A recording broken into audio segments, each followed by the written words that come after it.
David, TSN is the exclusive broadcaster of the Canadian Football League and proud home of the Grey Cup. And we're ready for a one-game winner takes the West showdown here at jam-packed Mosaic. And what a night weather-wise. A November temperature of 8 degrees, and the wind should diminish as the night wears on. John Huffnagel's Stampeders still looking for their first win in 09 against the Roughriders. A 1-point loss in August and the 44-all tie 3 weeks ago. You know, Ken Miller's heard about 1976. He just wants to wipe the slate clean after that loss in Hamilton last week. The team was feeling the symptoms of the flu last week. That was an excuse for Ken Miller, but he said that this should be their bounce-back game. Well, the Calgary Stampeders feel like they are starting to hit stride, especially on offense. Burris last couple of games over 300 yards. There we go.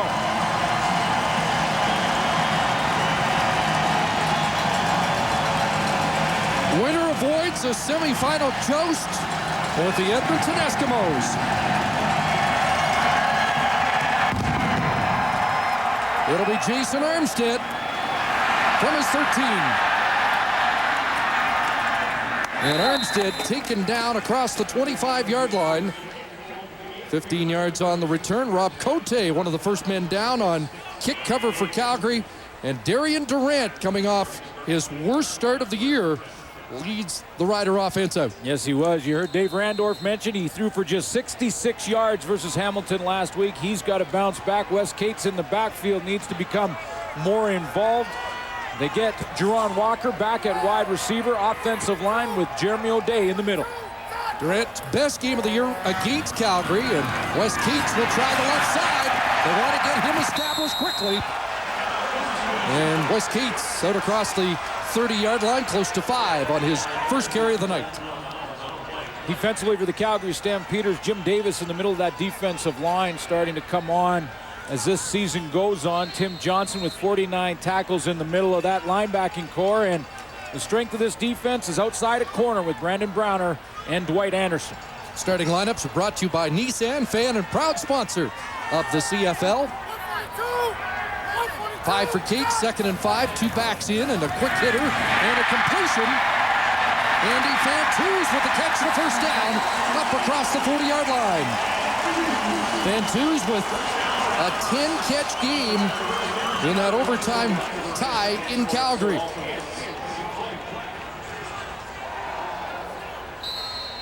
You talked about Darian Durant and Wes Cates and establishing the run. That's been the topic of discussion over the last couple of weeks, is to try and get that run game going for the Saskatchewan Roughriders. And they go 2 back again. Play action fake, and it's dumped off, and here's Fantuz again.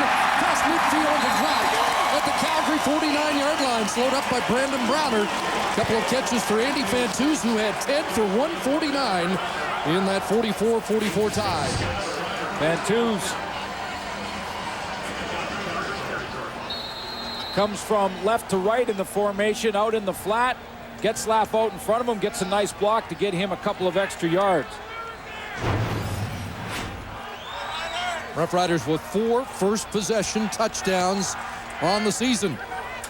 20 for Fantuz and a first down at the Calgary 49. And again, it's Cates off the left side, and just a couple for Wes Cates as Devont Claybrooks brings him down. Well, good start. You mentioned the struggles last week, Chris, for the Saskatchewan Roughriders. Durant with just 66 yards passing. He was the leading rusher in that game with 38 yards running. That's why they want to get Cates going. Wes Cates, the only featured back in the CFL that has not hit 1,000 yards. Needs 122 on the night to hit 1,000. Here comes the blitz, and Durant is dropped back across midfield. No! How do you escape that? Unbelievable. Andy Fantuz, and somehow Darian Durant stayed on his feet. Let's see that again. Second time in a row that the Calgary Stampeders have sent the safety, Milton Collins, number 14, who comes right through the middle, and he is untouched.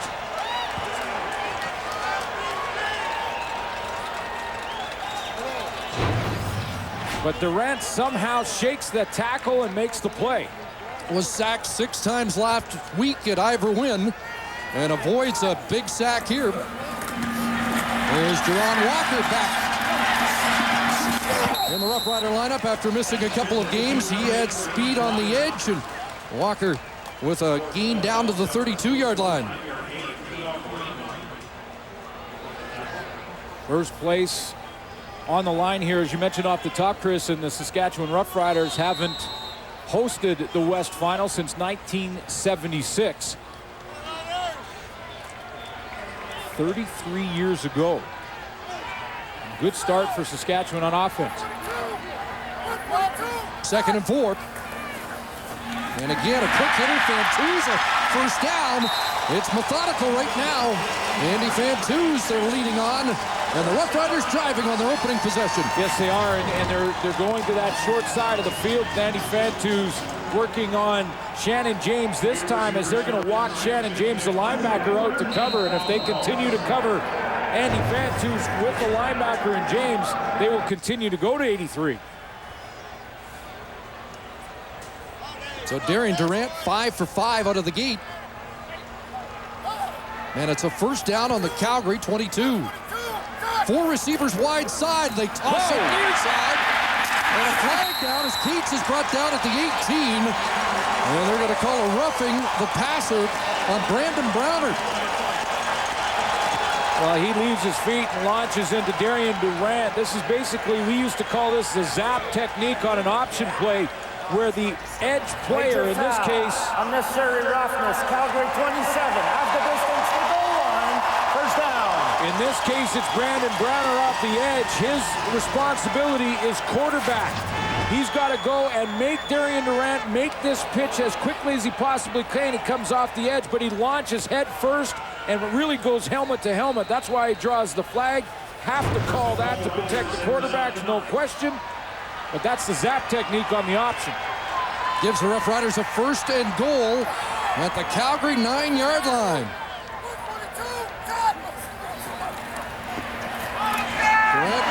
Incomplete, trying to swing it out to Cates, who was tracked by Charleston Hughes. Let's go back and show you the play that has continued this drive for Saskatchewan. Darian Durant on that blitz from Milton Collins a few plays ago, and how he got out of that trouble was amazing. Not sure how he did it, but he finds Andy Fantuz. That kept the sticks moving and has them knocking on the door in the drive, the first drive of this football game. So 2nd and goal. From the 9, 6 receivers out. Over the middle, touchdown! Chris Getzlaff has his 4th touchdown of the year against the Stampeders. That is breakout game against Calgary in August. Best game for Chris Getzlaff, over 100 yards, and he gets inside position here on John Eubanks, the halfback, to make it a good, easy throw for Darian Durant. Once that receiver gets inside position, it's a direct throw to Getzlaff. What a drive to open this game for the Saskatchewan Roughriders. 9 plays, 83 yards. Conji adds the extra point. And 5:18 in here at Mosaic. Rough Riders lead by a touchdown. As the Rough Riders march, 83 yards, 63 yards for Darian Durant passing in the opening drive after 66 all last week. Well, you know, he's coming off his worst game of the season, but he plays very well against this team, the Calgary Stampeders. Louis Sakota will kick off for the Rough Riders.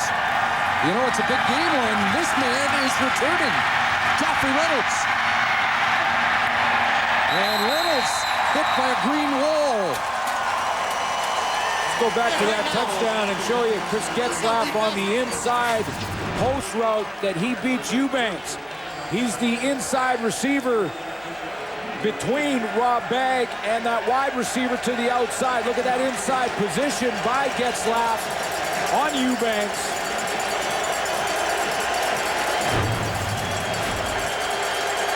For the first score of this football game. And now Henry Burris goes to work. in hostile territory. Joffrey straight ahead. Up to the 40-yard line for Reynolds, and 5 for the leading rusher in the CFL. Let's take a look at this Calgary Stampeders offense with Rob Cote in at fullback and tight end. One of the receivers, 5 catches last week. And in the offensive line, Tim O'Neill plays in there at left guard. Again, the 7th start for Jesse Newman. Teo Johnson's back in the offense on 2nd and 5. Fake to Reynolds. Pressure. And he's taken down short of the first down.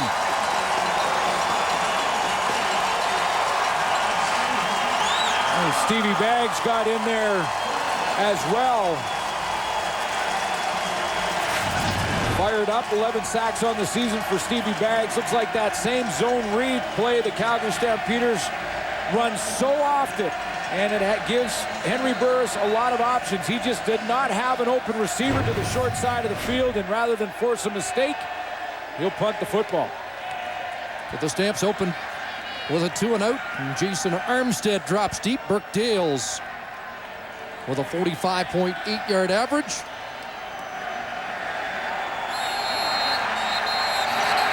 And this play doesn't get off. Time count violation against Calgary. You see how difficult this crowd makes violation. Calgary number 16, 5-yard penalty.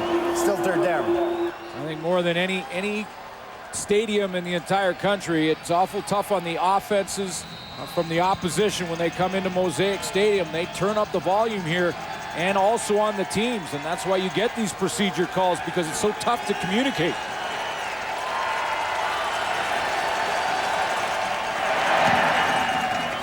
Dale's launching it. Back at his 15, Armstead. Armstead's been terrific. And is the special team player of the year in Saskatchewan. Good return. Rough Rider ball when we come back. Tonight, Ray Morrison. And you've already heard the theme. It's been 33 years since the Roughriders last won a West Division title. Fans were going to the box office seeing One Flew Over the Cuckoo's Nest. Glenn and Chris had the Bay City Rollers in the 8-track, and this Rough Rider team was phenomenal when you take a look at the defense. A lot of press goes to Ronnie and George, of course, but this defense had 36 interceptions, and you can see the list of all-stars there, but guys like Ken McEachern and guys like Ted Provost and guys like Roger Gorey were a major part of that 1976 team that last won a division title. Chris? 33 years ago, and everybody talking about it here in Regina as Kate spins out early contact and is drilled out at the 40-yard line. Wes Cates fighting for 6 tough yards. I had the 8-track. What's wrong with the 8-track? I thought that worked quite well. I don't know about Bay City Rollers, but at that time, Montreal was hosting the Summer Olympics. Greg Joy jumping for joy and a silver medal. Yeah, Yo Adrian. You know, Rocky was the #1 movie. And then we got to watch Potsy and the Fonz. Ralph Malph was in the Happy Days, and Richie Cunningham. That was a show, man. That's when TV was real. 2nd and 4. Cross it. Drop. Jerron Walker can't squeeze the pigskin.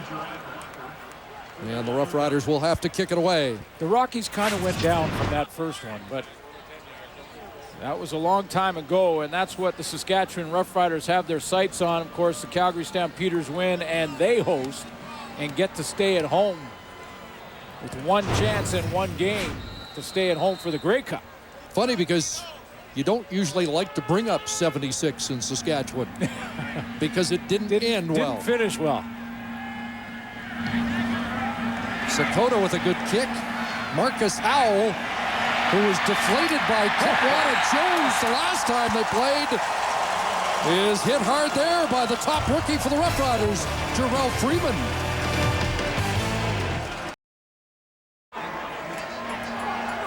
Jarrell Freeman got a chance over the last month and a half to play a little defense. Recorded 16 tackles, but he leads the team in special teams tackles, and there he is.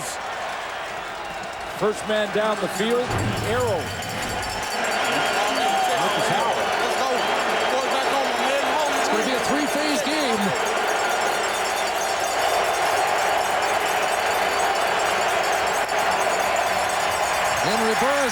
stretching it out, looking for Robbie Bryant. And right there in his hip pocket was the veteran Omar Morgan. Saskatchewan defense up front, their nominee, John Chick, a defensive end. There's the linebacking core with Tad Cornegay, who could have been a nominee in the linebacking core. I felt he's had that kind of season. And James Patrick at safety. No Eddie Davis in the lineup again. We'll go with Chris McKenzie at halfback. 2nd and 10. Trouble with that shotgun snap. Kipwana Jones after Burris, who throws a strike, and Brett Ralph has a catch and a first down at the Stamp bench. It's a good sign for the Calgary Stampeders if Brett Ralph is starting to work his way out of this slump. And the reason I say that is because last year in the Grey Cup championship season, Henry Burris told me when he really got in trouble and had to really scramble for his life, not roll out, but he was scrambling, he would continually look for Brett Ralph. He felt that he had the scramble rules down. He would find the open area. And if he starts to do this down the stretch, good news for Calgary. Touchdown in that Grey Cup game. The only touchdown for Ralph since was in the 44-44 tie. I was a little surprised last year when he said that because of the talent that he has at receiver with Nick Lewis and Jermaine Copeland and at the time Kenyon Ramble. He said, no, Brett Ralph has just got a knack for finding the hole. Procedure, Calgary number 66, 5-yard penalty, still first down. Left guard Tim O'Neill flinched. And just finding that open area. And so when Henry Burris really starts to scramble and starts to run out of the pocket, he looks for number 11. Numbers off from the last 2 years when he averaged over 700 yards in the last 2 seasons. 1st and 15, Reynolds on the ground. And Joffrey pounds it up to the 46-yard line and a gain of 6. How good has he been, Chris? I mean, all-purpose yards leader from scrimmage, I should say, for the Calgary Stampeders. 1,397 yards coming in, a 6.4-yard average. The numbers off the hook good. And the outstanding player nominee from the Calgary Stampeders. And always good against Saskatchewan. 27 100-yard games. And he has 7 against these Roughriders. 2nd and long, and that one intercepted. Picked off, and it's Lance Frazier back in the Rough Rider lineup after missing the last 2 weeks with the flu. Frazier has his 5th interception of the year.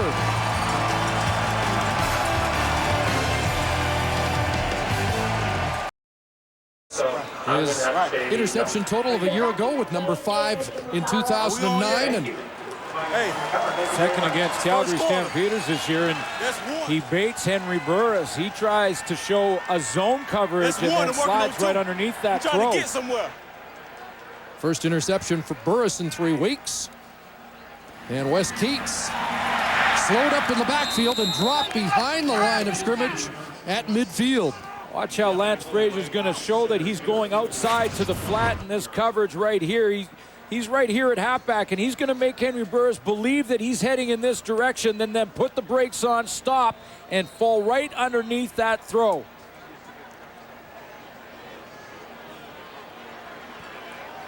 You can see Burris thinks he's going right to the sideline out into that flat area. He puts the brakes on, comes underneath Nick Lewis, and really baits Henry Burris to throw it there. Loss of 2, 2nd and 12. Shannon James on the blitz. Gets to Durant, who pitches it away. And now Wes Cates back to the line of scrimmage and maybe a yard, but Darian Durant again saves the big sack. You know, in this game already, and you've seen it a lot from Durant this season, you get the feeling sometimes that he's in that huddle sometimes saying, you're the bottle cap, you go here, go buy the car over at the curb and turn around, and I'll just sort of make it up as it goes along. He finds Wes Cates. He was going down. Second time he's managed to save big losses with a little imagination. But a 2 and out after the turnover. Sakota. Could be a big field position difference, though, when you think about 10, 15 yards added on. Marcus Howell will let it bounce, and it just stuck there inside the 10. So there's that field position you're talking about. Marcus Howell was looking for a bounce into the end zone and didn't get it. It was like that perfect pitching wedge to the green from about 100 yards out here, as this somehow actually just stops on a dime. Howell thought it would just go through the end zone. Little backspin. Sucks it back a little bit there, yeah. 42-yard punt, and Marcus Howell had nowhere to go. The 13th man will lamp up. Reynolds. And a good game by Reynolds. John Chick brings him down, but that's a first down run by a guy who was instrumental with a 24-yard run on the final series in BC last week to set up the winning points. Yeah, and you mentioned him against Saskatchewan this year. 14 carries in August for 112 yards. He also had a 19-carry, 137-yard day against Saskatchewan in October with 3 touchdowns in that one. 7 in his career for Joffrey Reynolds. Likes to play against the Green Riders. 13 on that run, so they give it right back to him. And this time Ray Williams there to bring him down at the 30.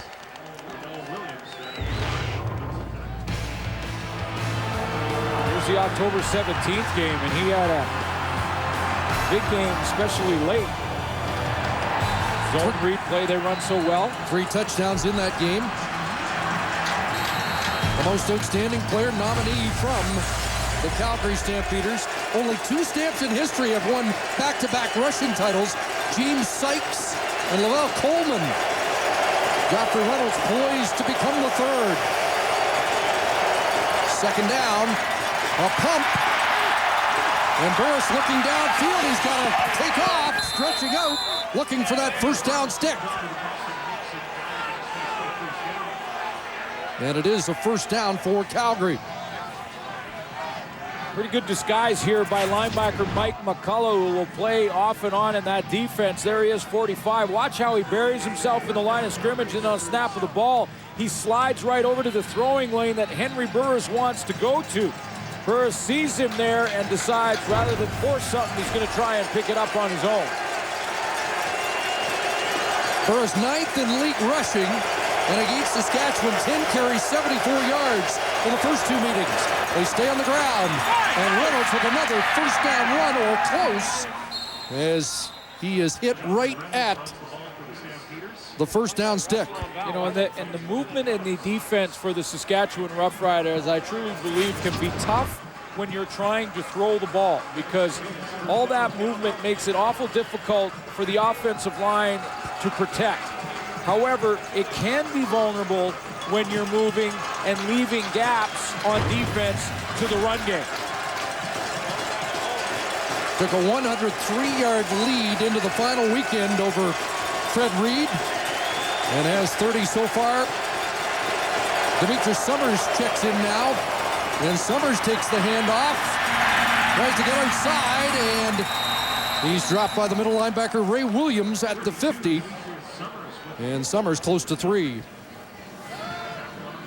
And this is not a shot at Demetrius Summers, who of course is so much younger and less experienced than Joffrey Reynolds, but if Summers right here, if he sees this bounce right here in the vision, he's got a big gain to the right of this formation and a one-on-one with Ray Williams on the backside. He decides to go with the pack and then gets caught up in the mesh. That's where Joffrey Reynolds is so good with that vision to bounce to that open area. Reynolds back in, 2nd and 7. Burris over the middle, look for Copeland, incomplete. Flag is thrown, and they'll call pass interference on the Roughriders. I believe it was Chris McKenzie. He had some help from Jarrell Freeman, the linebacker, that were both going down the seam with Jermaine Copeland. They know in key situations, Burris likes to go to Copeland, little outside fake there, then down the middle. That's underneath help. Saskatchewan number 39. First down. They're tough to tell from that angle, but Chris McKenzie was on the back of Copeland. Jermaine Copeland, who had 3 first down catches in that late game-winning drive for Calgary last week at BC Place. Final play, first quarter. This drive started at the Calgary 11. First down now at the Roughrider 39. Pressure on Burris, and flags are flying. And he'll just throw it away. As the rush was on, and penalty flags in the holding area. Yes. Marcus Adams, great penetration up the middle. Looked like he got spun around. I wasn't sure who was blocking him. Holding Calgary number 68. 10-yard penalty. Still first down. That's right in the middle, and that's Rob Lazio, number 68, the center.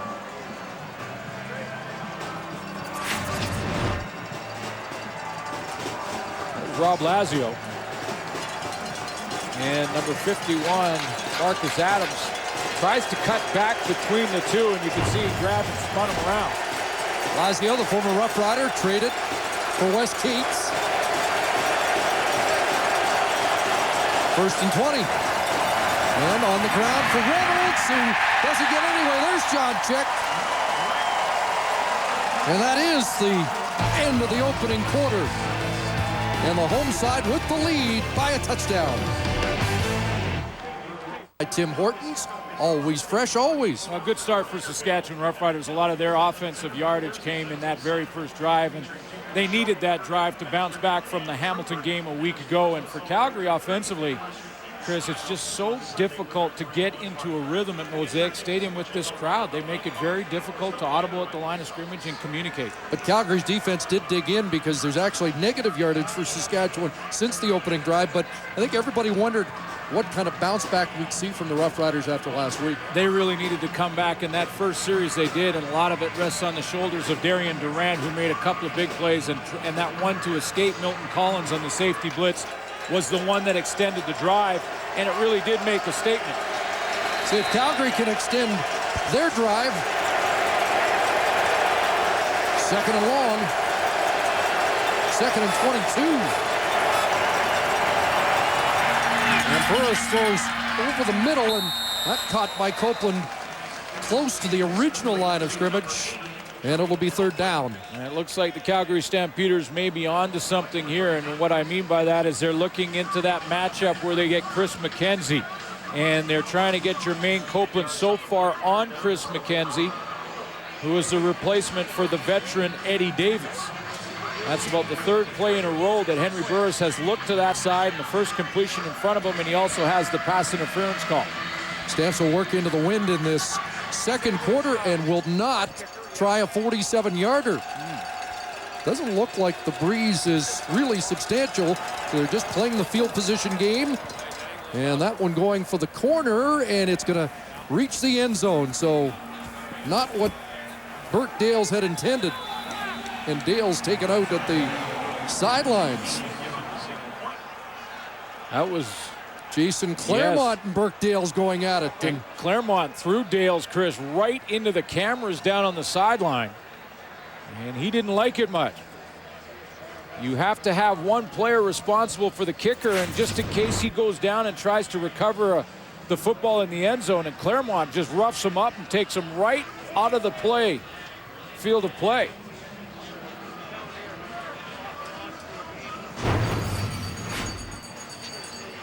So a single point, the Stamps are on the board, 7-1 the score. And the Rough Riders will go to work at their own 35.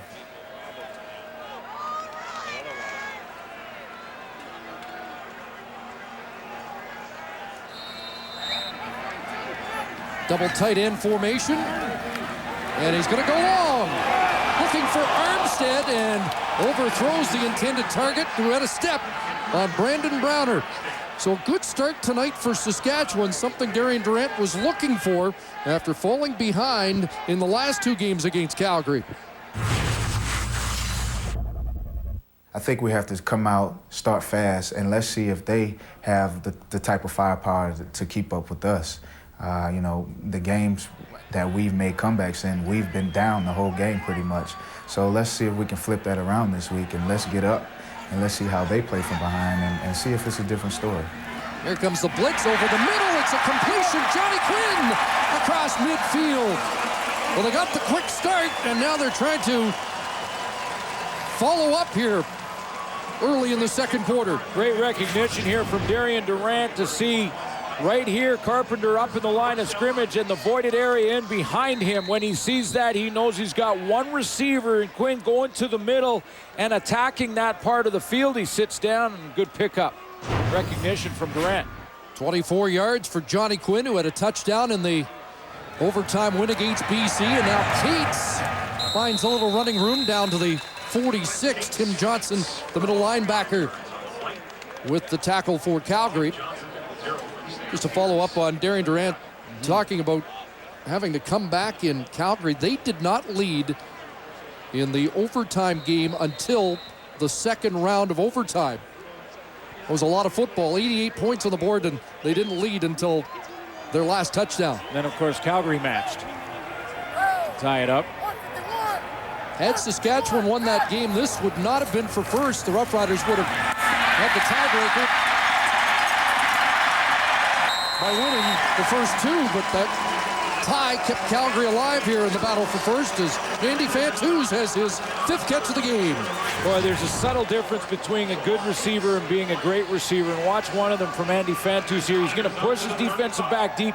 And then as he makes his break, he doesn't go on a 90 cut. He brings it back a couple of steps towards the line of scrimmage and creates a little more separation between he and Shannon James.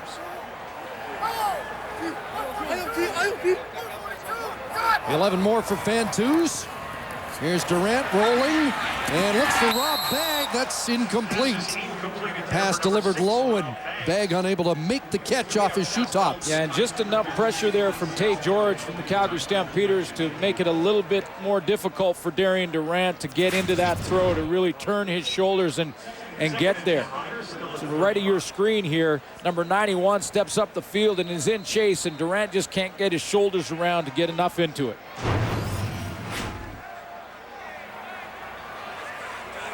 Second and 10 at the Stampeders 35.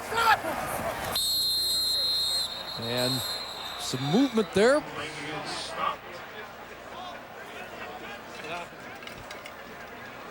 Interesting look there, though, even though the play doesn't count. That was Dwayne Carpenter going right back to the middle to the free safety Legal spot. procedure, Saskatchewan number 66. 5-yard penalty, still second down. Left guard Chris Best moved prematurely. So it'll be 2nd and 15.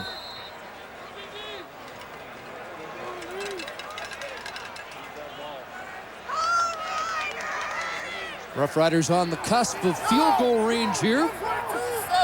Looking to extend the drive. 4 receivers wide side. Durant, quarterback draw. Darian Durant down to the 30-yard line. Well, that'll set things up for Luka Kanji. Oh, he's up limping, though. He took a hit there at the end of that. Darian Durant has the best average per rush of the running quarterbacks, and he's limping on that right leg. They call this quite often, especially down in that goal line area inside the opponent's side of the field. And quarterback draw, was it that hit? The second hit coming, I believe it was Keon Raymond. So Kanji to attempt a 37-yarder. Splits the uprights. And it's a 9-point Saskatchewan lead. Just short of the 4-minute mark here in the second quarter. Looks like Darian Durant will be okay. He's checking in with offensive coordinator Paul LaPolice on the phone to get ready for the next series and match it up with the wristband and the plays, the 2 pages of plays on his wristband. Got enough injured quarterbacks for one weekend, Yes. haven't we? No question. Sakota drills it downfield, and Summers is going to have to go back and concede a single point. Louis Sakota showing you his leg, and that makes it a 10-point Roughrider lead. We'll take a look at Henry Burris against the Saskatchewan defense.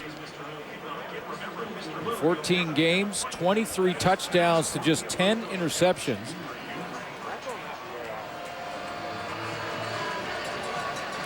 Six and 1 against the Saskatchewan Roughriders as a Calgary Stampeder.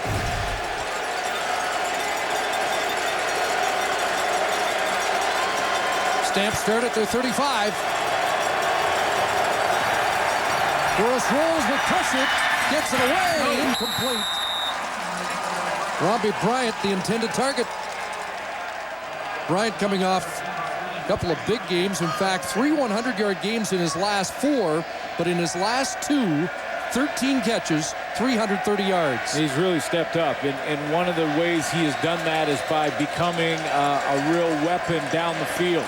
If Henry Burris wants to push the ball in the last couple of weeks, he's gone to Bryant on the outside. They go to a 3-man defensive front on 2nd and 10. Mike McCullough in, and a quick hitter. R.J. Franklin drops it with Lance Frazier all over him. So the defense digs in, and still no traction for the Calgary offense. R.J. Franklin getting a chance to play in that 5-receiver pack and just tries to hook up quickly. The ball a little bit late. The delivery from Henry Burris, and Lance Frazier, the more experienced, with an interception already in this game tonight. Makes a big play again for Saskatchewan. Gales the kick, and Armstead from his 32. And Armstead is collared and tossed down. A good defensive play by Charleston Hughes on the cover team. Mark of the second quarter, and a 9-point Saskatchewan lead. Roughriders with only 122 passing yards all last week in the loss at Ivor Wynne. Durant directs traffic. Anybody open? And now throws it away. Darren Durant makes a good decision there. He ran out of room and ran out of receivers that were possible targets. It's interesting when you look at Darren Durant's numbers on the season, over 4,000 yards passing, and yet because of the injury to Weston Dressler, he will not have a 1,000-yard receiver this season unless Rob Bagg has 218 yards tonight or Andy Fantus has 241 yards tonight. Weston Dressler, 62 catches, 941 yards, but injured a few weeks back against Toronto. There's Johnny Quinn, another catch and a first down, and Quinn's been a useful guy since Weston Dressler went out with injury. Clutch catch in a third down gamble in overtime at McMahon. You know, and it's one of the reasons, Chris, that I really believe that Ken Miller, head coach Ken Miller, should be a consideration for Coach of the Year in the CFL this year. Now, I know that Mark Trestman in Montreal will obviously get consideration, but that's one of the reasons. He does such a nice job with the backups that come through. There's that zone read. Durant looks downfield. He's got Getzlaff. Chris Getzlaff, the catch, taken down by Milton Collins. The ball just got there in time. And because of how he's managed Darren Durant and how he's played Darren Durant, Getzlaff is going to be the corner route here, and he gets Milton Collins in a trail position. Down he goes down the field. There's the corner route in behind everybody, and the safety Milton Collins coming over is in that trail position and can't get there in time. The ball is put right on the money by Darren Durant. I think Chris Getzlaff likes playing the Stamps. 35 more. He's got a touchdown tonight. 4 on the year against Calgary. First down, pressure over the middle. Touchdown!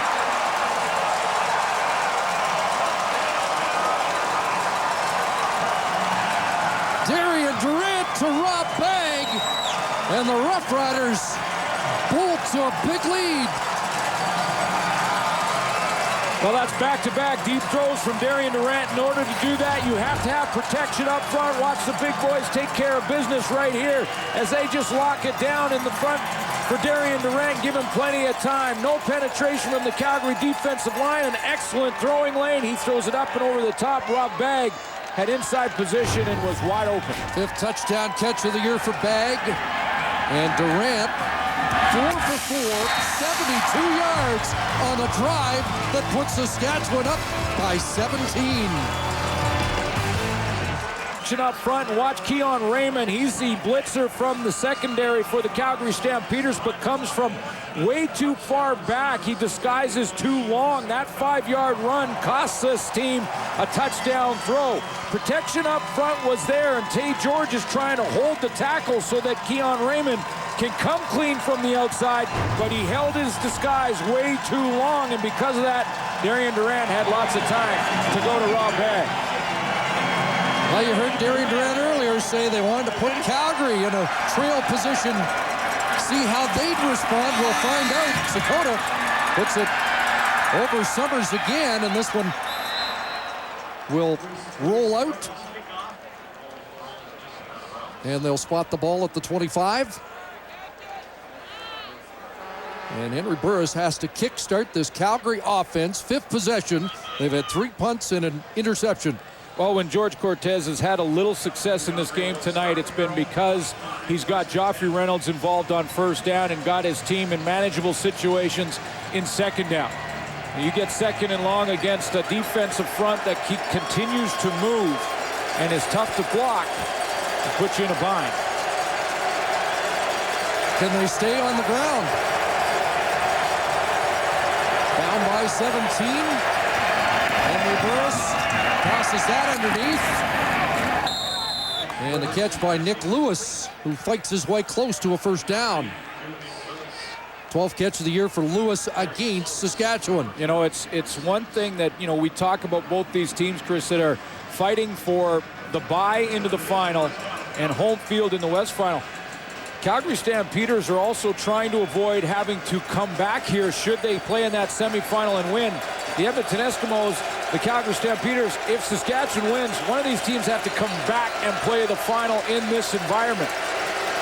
And likely a little colder weather. Likely.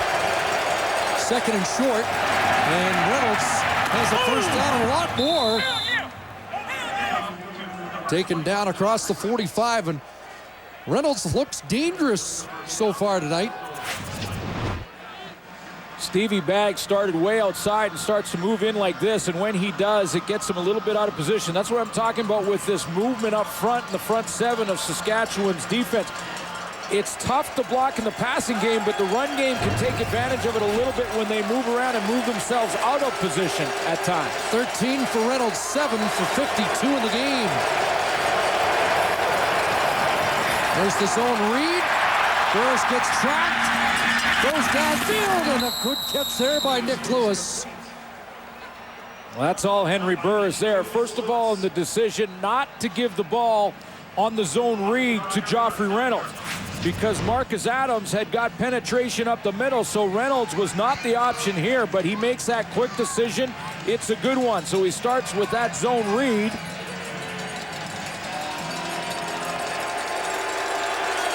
And then gets outside.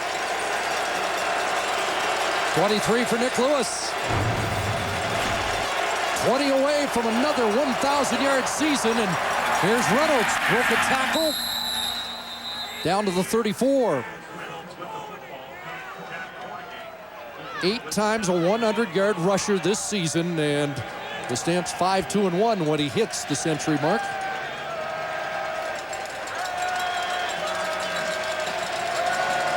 Take a good run out of the West. When you talk about outstanding players, has there been a player in the West that's had a better season than Joffrey Reynolds in any position? I don't think so. 2nd and 6. And there's another 1st down grab by Brett Ralph, pushed out by Omar Morgan. And the drive continues as Henry Burris starts to put things together. And it's not just when he's running the ball, Chris. It's just how many times have we shown the example of this, too, when Joffrey Reynolds is blocking. And he comes to the right here. He picks up Sean Lucas.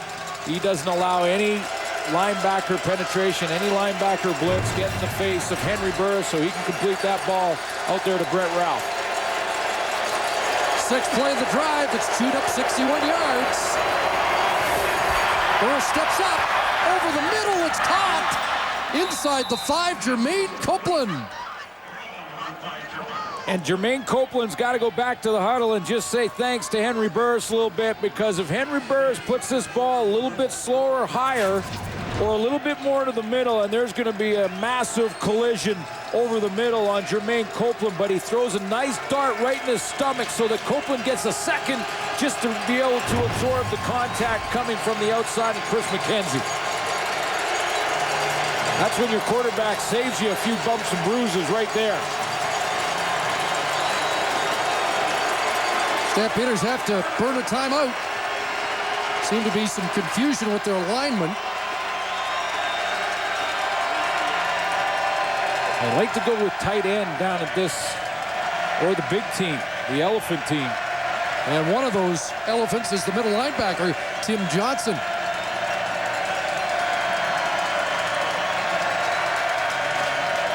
And they're going to go back. They've just discussed it now that they've had the timeout. And looks like they'll go back to their regular offense. Maybe they were a little further out than they thought. The ball at the 3.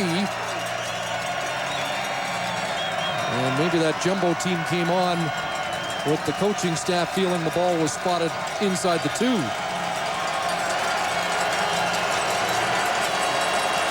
Either way, they're going to have to handle the noise right now. Yeah, and an important 3 yards right here.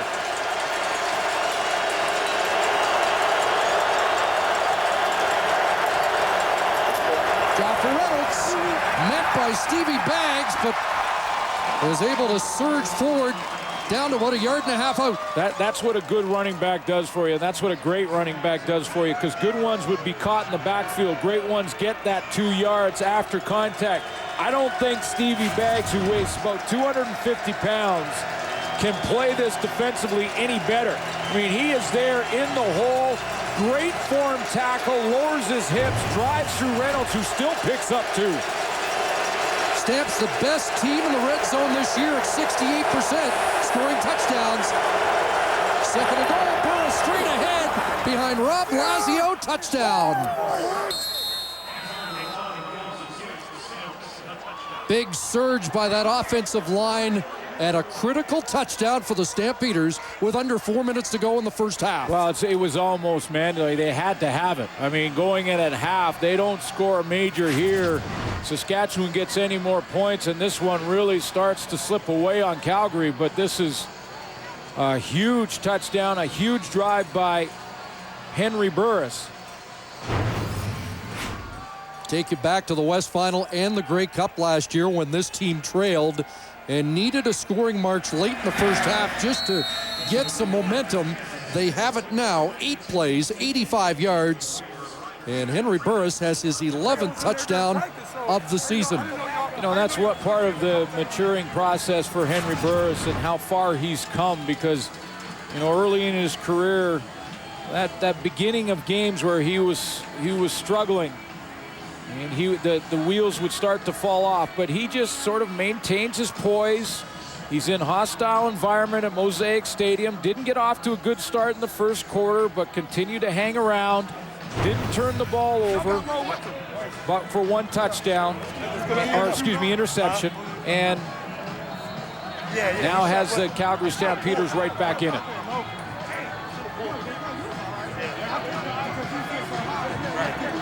Well, we'll see what kind of response we get from Saskatchewan now with the game back to within 10 points. Yeah, I mentioned Ken Miller as I really believe should be a nominee for Coach of the Year. And there's a couple of reasons I say that. One is the way he has managed his quarterback situation in Darian Durant. There's a lot of people that wouldn't have the patience for a young quarterback like that. He's fighting for first place when he's had, what, 18 starts? There goes Armstead. And up to the 38-yard line for Jason Armstead. And 3:12 to go here in the first half. Good first half numbers for Darian Durant. I love the way he's managed Durant, giving him the opportunity to take the reins of this football team, become a leader of the team. You know, as you look at a game that Durant played last week where he threw for just 66 yards, it would have been easy for Ken Miller to make that decision, try Stephen Giles. He goes right back to Durant, and that first drive really made a statement.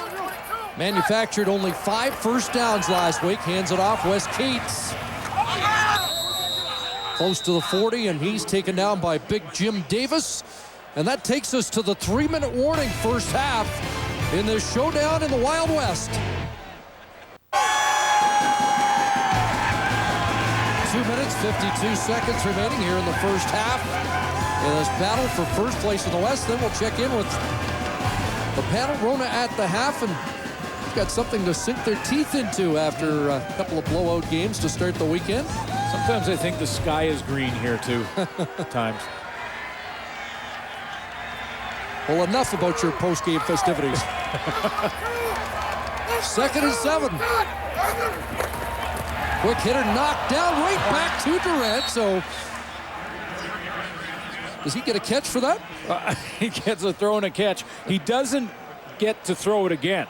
Had he caught that and tried to look around and move around again, he can't throw it. Dwayne Carpenter, number 7, just off to your right of your screen, times it up pretty well. He comes off the edge there. Wes Cates looks like he's going to move to block him, but it was a quick hitch to the outside, and Carpenter timed it perfectly. Durant couldn't throw that one again if he wanted to. Sakota, end-over-end kick onto the carpet. And Marcus Howell taken down short of the 30-yard line. A little bit of a momentum shift that last drive by Henry Burris and the Calgary Stampeders, which began with a lot of Joffrey Reynolds. And a good throw to the sideline to Brett Ralph off a block of Joffrey Reynolds. This is Copeland over the middle. And that drive has started to steal a little bit of momentum and really quiet this crowd down a little bit. 85-yard touchdown drive, and enough time for Calgary to generate another. Trying to cut into this 10-point lead. Reynolds, right side, big hole.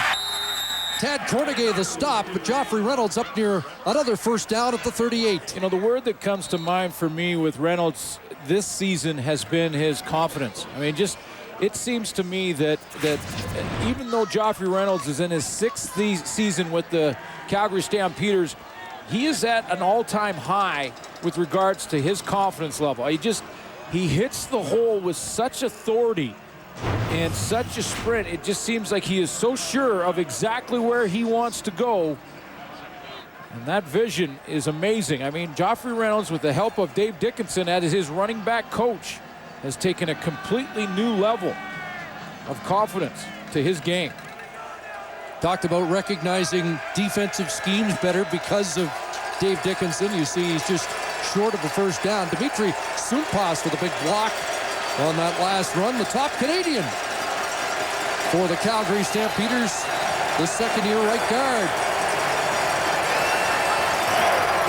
And a plunge ahead for a first down for Henry Burris. After the feature backs, Burris the next best rusher, number 9 in the league, and Darian Durant is 10th in rushing. Durant has the better average at just over 8. Henry Burris is just over 5, but Burris is over 100 attempts on the season. And now 11 touchdowns. Clock running. Under 2 left. And they screen to Reynolds. Reynolds across the 50. Another Calgary first down. One of the best tacklers for the Saskatchewan Roughriders on defense this year has been Tad Cornegay. He's just been a playmaker in so many ways, and he has a chance here in the open field on Joffrey Reynolds. Going to come out of the backfield on this screen. I love the call. I think this is an underutilized play, one that more coordinators should use more often. It's tough to defend. Little block by Nick Lewis on Cornegay at the start, but he makes a miss in the open field. Big block on Ray Williams. 12 on the screen, and Another first down, and that pass incomplete on the sidelines as Burris tries to connect with Brett Ralph again. Number 1 in the league running the football, the Calgary Stampeders coming in, just shy of 130 yards per game. And they're ranked number 3 throwing the football. And you know, Calgary Stampeders are starting to hit that stride. Not quite the finish they had last year in the back half of the season, but not far off either. Went through a 5-game slump offensively. The last 3 have been sharp. And now a big play, 2nd and 10. Here comes the rush, and Burris tossed it away, and let's see, they're going to rule it incomplete, so he avoids the sack, but Mike McCullough was bearing down and forced Reynolds to throw it away. Well, Mike McCullough has shown this a couple of times, and he's backed out of there. And now he's just trying to mix it up. He lines up, and we've seen him a couple of times line there and then drop out. And this time he tries to look like he's going to, then he drops, and then he comes. And that's the changeup, and one more that the offensive line can't block.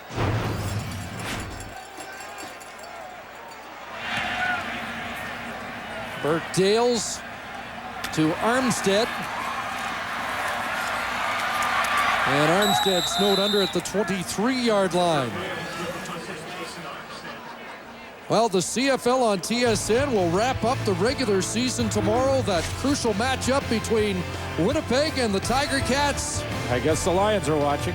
Yes, they'll be watching. We will be too, as the Tiger Cats vie for home field, and so do the Blue Bombers.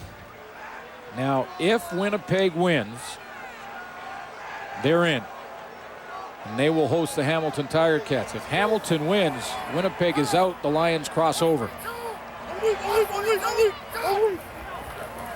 Ticats looking for a home playoff game for the first time since 2001. Fantuzza Cats were down to the final minute of the first half. The Riders do have their timeout as Darian Durant has 58 seconds to try and expand this 10-point lead. Question is, if the Lions did cross over, who would play quarterback for them?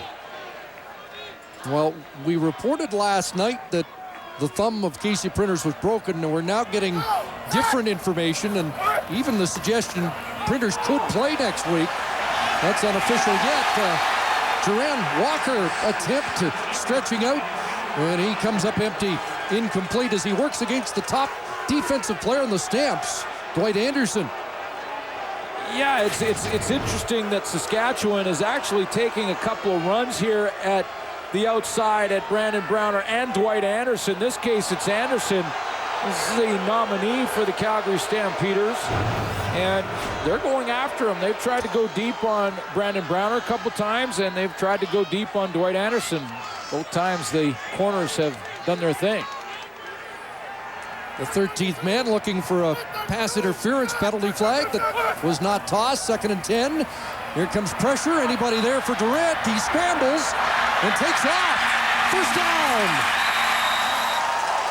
Oh, and another close hit. They're lucky they didn't get an extra flag there for Charleston Hughes. The crowd wants it. Yeah, they were up on their feet to cheer Durant, but also to look for the flag. Yeah, and you know, I don't want to get emails from Calgary fans here when I say this, but I truly believe over the back half of this season that defensive players are taking liberties on quarterbacks and not being called. And we've got to start protecting the quarterbacks better. That's been the mandate from the Canadian Football League, and that was clearly a late hit from Charleston Hughes.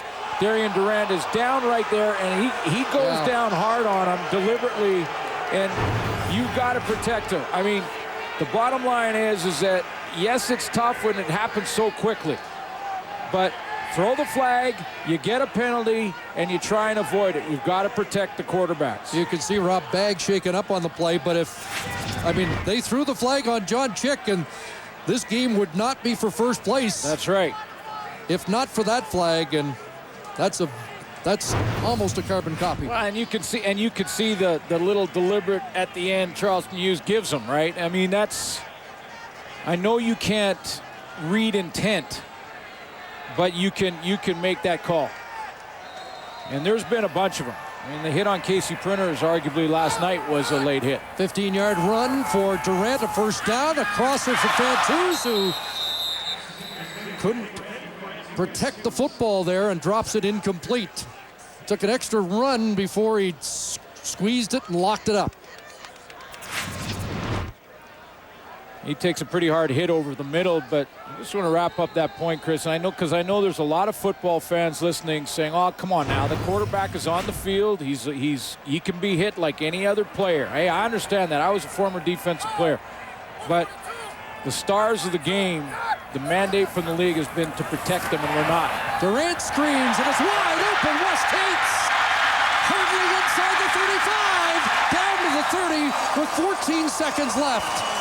So they're in field goal range and maybe time for a shot. Yeah, maybe one more play. I think there is time, if they're efficient, to go one time down towards the end zone or over the middle to see if a receiver can make a couple miss. They're going to get right up on the line and take a shot before they put the field goal team out there. 32-yard play to West Cates. Durant has Fantuz, and he dropped that one. So a couple of drops for Andy Fantuz, uncharacteristic. Yeah, both with big hits, though. And then really plays made more by the Calgary defense than mistakes by Andy Fantuz, in my opinion. I mean, yeah, he could have made this one. The first one was quicker to the spot. But it's certainly not a fumble. That was incomplete, never had control. The offense does get it down into Kanji range again, and he'll try another 37-yarder, just like the last one. And just like the last one, it's through. 13-point Rough Rider lead with 2 seconds left here in the first half. They're a different team when they get it home. Last week, Ken Miller, I talked to him just before kickoff tonight and was asking about the Hamilton game. He said, you know, we're not using any excuses. I said, yeah, did you watch last night? The BC Lions were sick with the flu.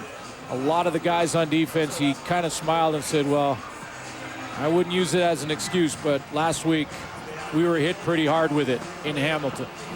Apparently a lot of the players going on the bus to the game were having all kinds of issues, and really takes it sucks the energy and draws it right out of you. I mean, anyone who's had the flu understands that, and that's pretty much everybody, that you're almost bedridden. Try and play football with it, almost impossible, and they've really bounced back in a big way here. No, they had a good week. A couple of players had Tuesday off, but beyond that, back to full health for the Rough Riders, and a good first half here.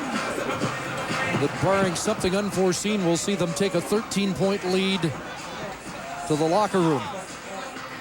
There is some kind of hat store somewhere in Regina I've got to find, because the hats that you see in Mosaic Stadium, off the hook.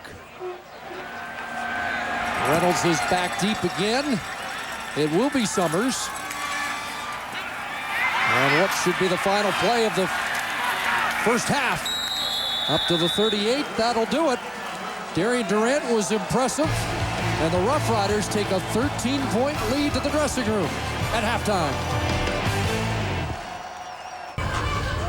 TSN is the exclusive broadcaster of the Canadian Football League and proud home of the Grey Cup. We're at Mosaic Stadium in Regina. A 13-point Saskatchewan lead as we head to the second half. And Darian Durant, an impressive opening 30 minutes. Throws better than he catches, apparently. 3 weeks ago, he threw for 427 in that tie. 44-44 in overtime. He's over 200 in the first half of play. This was opening drive. Darian Durant looked very good after coming off his worst game of the season in Hamilton.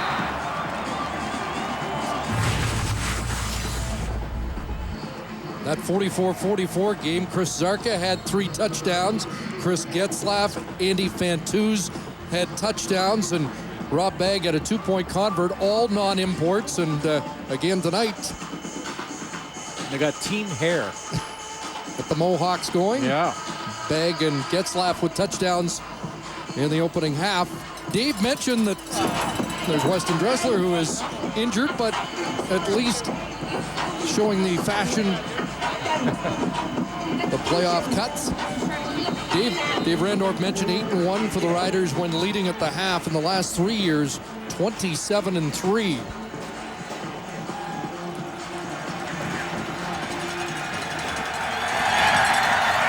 Sakota kicks it off, and we're underway with the second half, and Ralphie Reynolds has trouble finding the handle and is dragged down at the 37-yard line. Tackle made by Kitwana Jones. Let's take a look at the quarterbacks in the first half. Darian Durant won that battle with 215 yards. Henry Burris, 102 yards, had the interception. And right around that 50% completion percentage mark.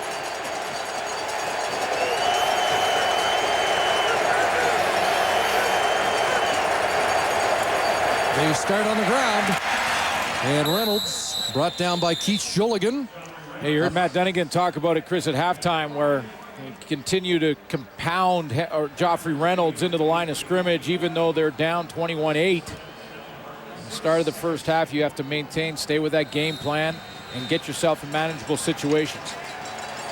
You talked about all those great qualities of his, durability too. Yeah. Week 18, and they just keep handing the pigskin off, and he just keeps ripping up the yards. Second down, and great play. Chris McKenzie read it beautifully and knocked it away from the intended target, R.J. Franklin.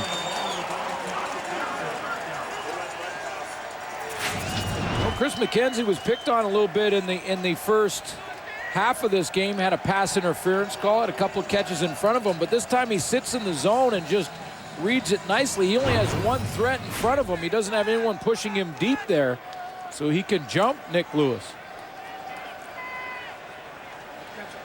Chris McKenzie in for the injured Eddie Davis, who they tell us will be ready for the playoffs whenever they may be, which is good news for the Roughriders.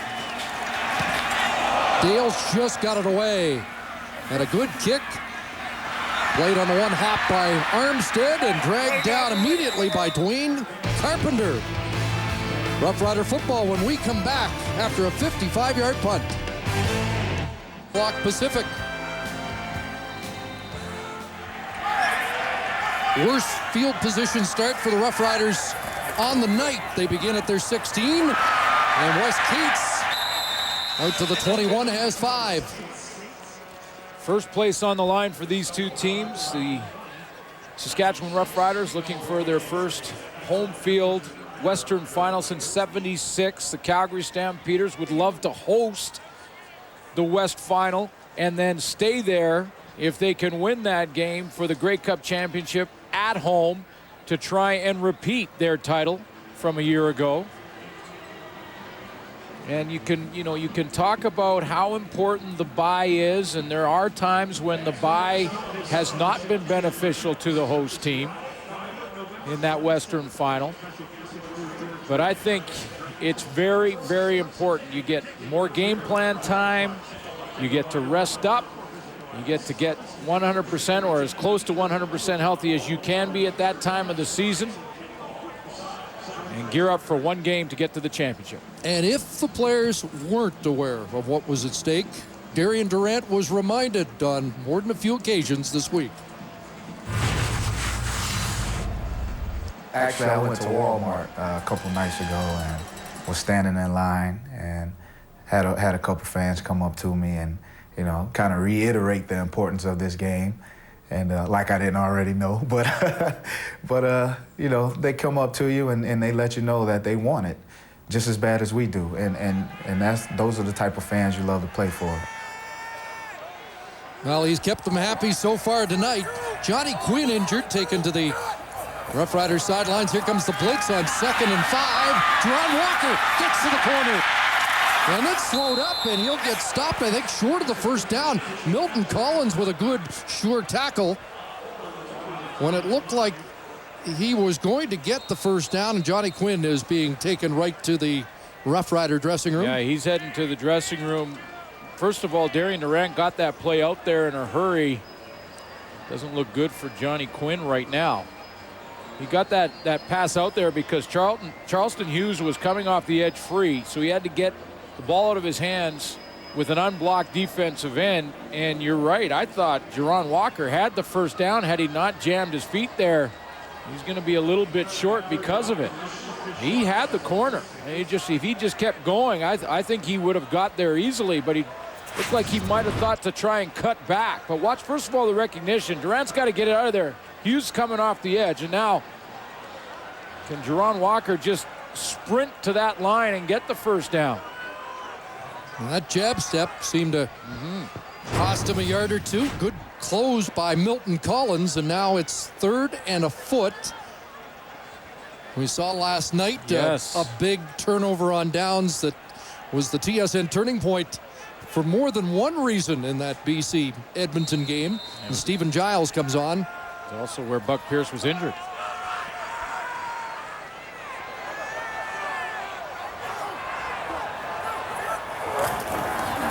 Good surge. Oh, is it ever?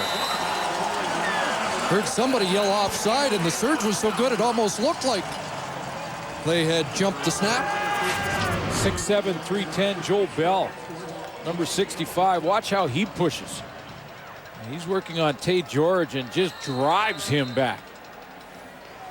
Malik Jackson tries to go over the top, and Stephen Giles just wait patiently, let that old line establish it 2-3 yards down the field, and away he went. Joel Bell has been a good addition since week 4. There's Cates off the left side up to the 35 and 6 more. But, I mean, Wayne Smith was injured before training camp, and then Belton Johnson, Bobby Harris were the starting tackles. They both were injured. This guy comes in week 4, and he hasn't given up the job. Yeah, from the Buffalo Bills, and 10th start for him. And you're right, he's naturally a left tackle in college at Furman, but moves over to the right side and has played solid football for 10 straight games. 2nd and 3, and Jason Armstead in the wide-out position of Johnny Quinn, and Wes Cates starting to pick it up now on the ground. Brought down by Miguel Robide, but another first down run by Cates. You know, Wes Cates last year really had a great start to the season, and Paul LaPolice told me early in this season that they deliberately didn't run him quite as much during the bulk of the season so that they'd have him fresh for this time of year. And it looks like he does have a little more jump in his step right now heading into these playoffs than he did at this time last year, because he was real nicked up last year. Cates with just one 60-yard-plus rushing game in the last 6. That pass is complete, and Jason Claremont with a catch up to the 48-yard line. You know, he's been used very sparingly, Jason Claremont, this season, and they've wanted to continue to develop their young receivers like Chris Getzlaff, Andy Fantuz, who's still a young receiver, and Rob Bagg, of course, but his best game was against the Calgary Stampeders. He had 4 catches. Yeah, and the biggest play was a 65-yarder at McMahon. They give Claremont 5, so 2nd and 5. Here comes the rush, Keon Raymond, and they get to Darian Durant. Tay George is there. Pressure off the edge from Raymond, and it'll be 3rd down.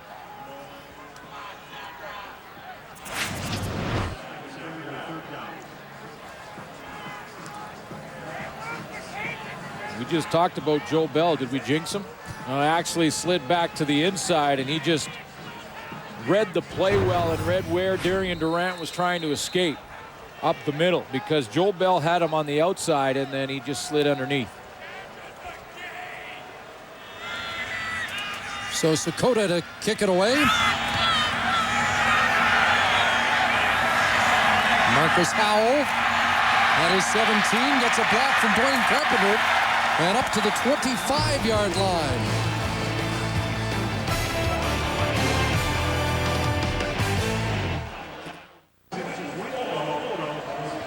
Calgary football. But first, let's check in with Ray Morrison. Thanks, Chris. Glenn Suter touched on the flu situation for the Riders at the end of the first half. Henry Burris went out of his way to talk about Pat Clayton, who has been with the medical staff for the Calgary Stampeders for the last 3 decades. And because of his aggressive work towards this, the flu has not been that much of an issue for Calgary. A player has the symptoms, he's sent home, and it's as simple as that. It has been a very aggressive time here as far as the flu is concerned this autumn. But as far as the Stampeders are concerned, they've been very proactive with it. You almost have to be. I mean, it's hitting different teams. I know it hit the BC Lions real hard in that game last night, and I think they were trying to downplay it. But a lot of their players were suffering through symptoms, and it really affected their game. And Calgary Stampeders been able to avoid it. 2nd and 2 after that 8-yard grab by Nick Lewis, and Reynolds looking for a first down, and he's going to be stopped short. Boy, Keith Shulligan's had a good year, hasn't he? Second year, defensive tackle, and to assume more responsibility with the sudden retirement of Scott Schultz. And Schultz again's been pretty good. He really has. You look at the 3 sacks. He also has a touchdown catch. The tight end formation. But it's the push that he gets along with Marcus Adams. And you know, if you can get the good push in the interior of defensive line, it frees up your defensive ends. One of the reasons that John Chick and Stevie Baggs have 21 tackles combined, or excuse me, sacks combined, is because of the push of Keith Shulligan and Marcus Adams up the middle. John Hufnagel's got a decision here. That's a full yard, isn't it? We saw the Roughriders on their last series go for it on 3rd and about a foot. But they didn't have 30,000 plus screaming as they hit the line. Yeah, this crowd can affect it, because if the center in Rob Lazio delays it all, it gives the defense a bit of a jump.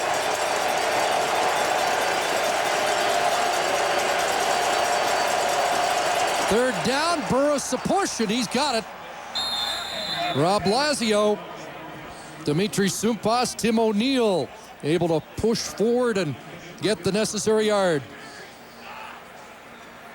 In fact, that turns out to be a 3-yard quarterback sneak. Yeah, and you know what Henry Burris has to do in this situation? He's up Rob Lazio right there under center.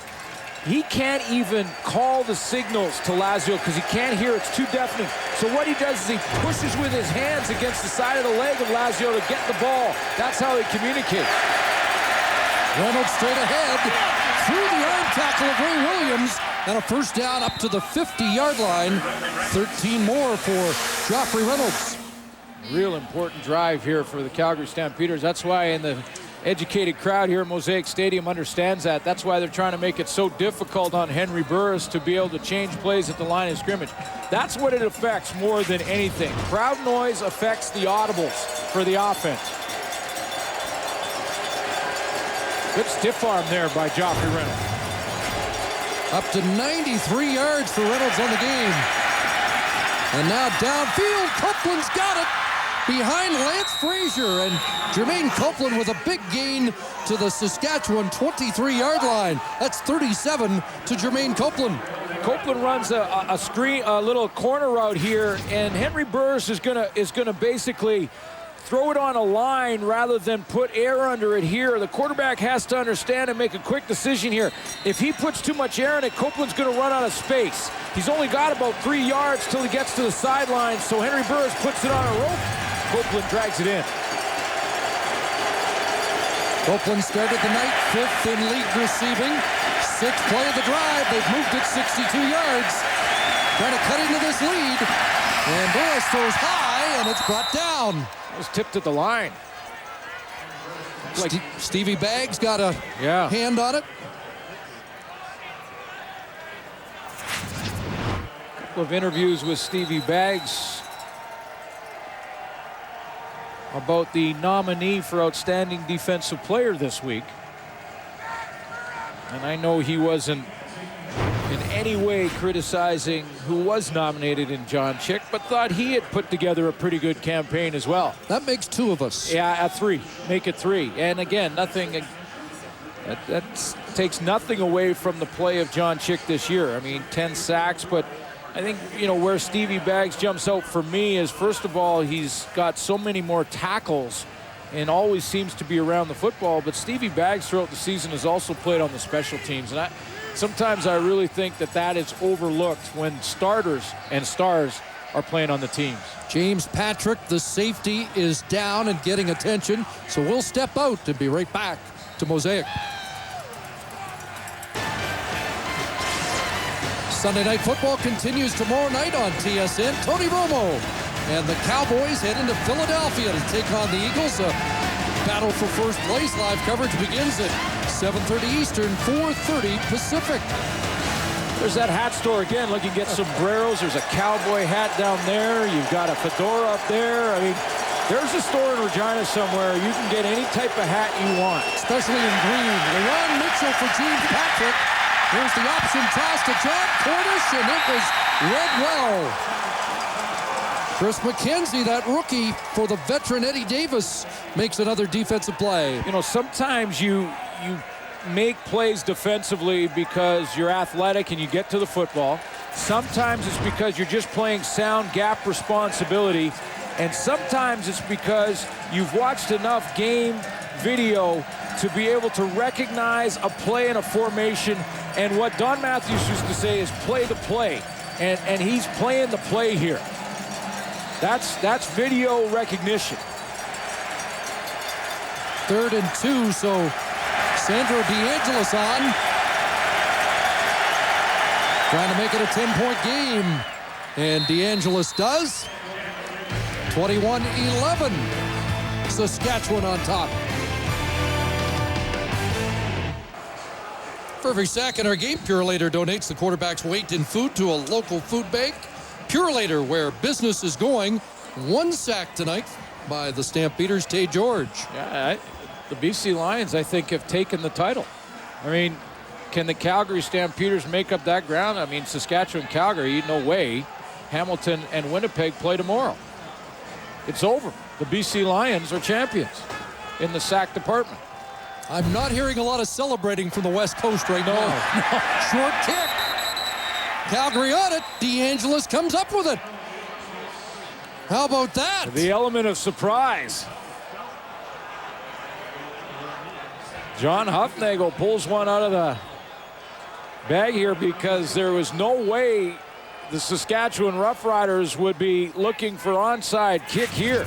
Because if you don't get this, you're basically taking that momentum that you just got with a field goal and you're giving it right back to Saskatchewan. Little kick right to himself is Sandro DeAngelis. Waits till it gets to 10 yards and times it perfectly. Grabbed it at about 12 yards out. Big play by Calgary. It's like a turnover. And Joffrey Reynolds takes it down to the 51 of Saskatchewan. Yeah, I mentioned, Chris, again, video work. I mean, look at the Riders right here. There is a natural hole. This is something that was noticed on the game film, and they went back and looked at it and said, there's an opportunity here to just kick it straight forward to yourself, Sandro, and go ahead and recover it because they're so wide up front. Heads up by the head coach, John Huffnagel, and by Craig Dickinson, the special teams coach. And now a plunge by Burris on 2nd and a yard for the first down. By the way, Joffrey Reynolds is over 100 yards for the 9th time in 18 regular season games. I think he also ties now for the Calgary Stampeder all-time lead. Needed one more 100-yard game. Joffrey Reynolds tying Earl Lunsford. Yes. 101 yards, and we're only in the 3rd quarter. And asked tonight to also return some kickoffs, so a little double duty for the workhorse.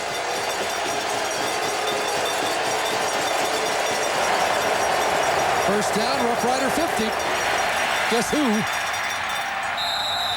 And 6 more for Joffrey Reynolds. John Chick tossed him down, but they stayed patient, and they've stayed with 21.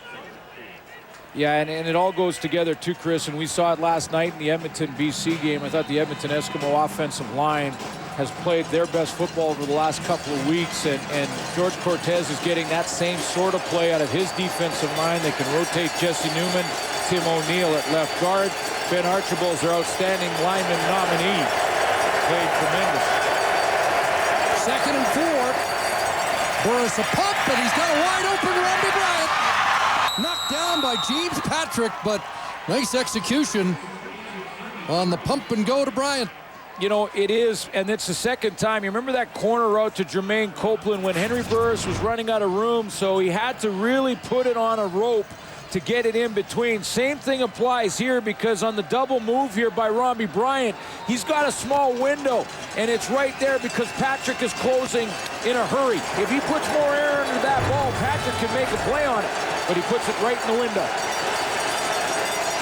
26 for Bryant. Stampeders threatening. Burris over the middle, and that's incomplete. Intended for R.J. Franklin, who was punished by Sean Lucas. You know, Jermaine Copeland got off to such a good start in the touchdown department. It's been 5 games since Henry Burris has found him in this part of the field. You mentioned early on, Chris, this is the best team in the CFL in the red zone. Closing in on 70%. When I say success, and that's the stat, is touchdowns, not field goals. Because in some statistics, success is field goals. If you score in the red zone, you get the plus. But I think it's touchdowns, because if you're a defensive unit and you've backed up into your own red zone, if you can hold a team to a field goal, that's a win for the defense. R.J. Franklin still down and getting attention. And Marcus Howell will check in as an extra receiver. And it looks like the former Bomber's going to be all right. It does give Henry Burris time to confer with George Cortez on what they want to call 2nd and 10 at the Roughriders 17. I mentioned Jermaine Copeland without a touchdown in 5 games. Nick Lewis got his first last week. He's hot. Yeah.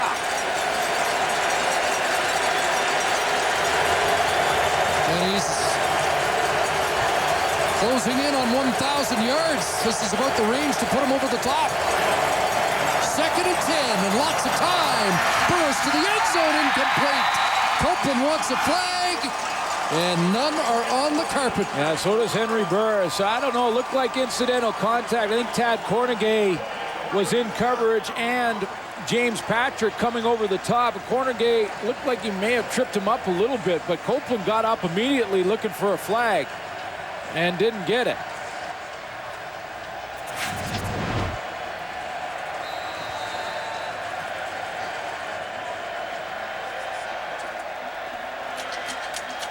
Jermaine Copeland was on his way down. It's tough to tell from that angle if Tad Cornegay was the reason he was on his way down. From 24 yards out, DeAngelis has made it a 7-point game. 2:02 remaining here in the 3rd quarter. And John Hufnagel's crew has chipped away. Well, they're slowly starting to take some momentum back, and that's a throw to Jermaine Copeland in the end zone. I mentioned he hadn't had a touchdown in 5 games. He was making that catch in the first half of the season. That's why he racked up 12 touchdowns over basically the first half of the CFL season in 2009. And a lot of them were coverage like that, and he'd still come up with the catch. Well, we have the opportunity. Let's salute the nominees from these 2 teams. Jermaine Copeland mentioned he thought Ben Archibald could have been their outstanding player, which is high praise for a left tackle. I don't think you'll get many arguing about the outstanding player nominee in Joffrey Reynolds. And Demetrius Sumpas as a Canadian is interesting. And, you know, even though a lot of people are talking about Martel Mallet in Vancouver, Luke Jackson's put together a real good campaign in 09. Leads the Stampeders in tackles. The Roughriders made an adjustment so there would be no short kick. It's kicked deep, and Armstead is dropped before he gets to the 20-yard line. So this time they kicked deep, and Armstead had some trouble with it. Darian Durant got off to such a good start to this game. Nice drive to open it up. 225, so he's closing in on a 300-yard game and is their nominee for outstanding player and a good decision. That's the controversy, if you can call it that, in defensive player between Stevie Baggs and John Chick. I don't think anyone would argue Gene Mikowski. And Rob Bagg with a good year gets the nod as the top Canadian. How did I know you'd mention him? Well, on a day where his alma mater was victorious in playoff action. Did Queens win today? They did. Yeah. They did. Okay, there you go. I set it up for you. I put it on the tee, and you hit it down the middle of the fairway. Sooner or later. It's a big series for Darian Durant, as once again they have started deep in their own zone, and all the momentum has been taken by Calgary here in this third quarter. It's amazing the confidence you get defensively when you get this field position advantage. 2nd and 3. Cates trying to get to the first down stick. Oh, quick close. Tough run, but Clay Brooks is there. Davis.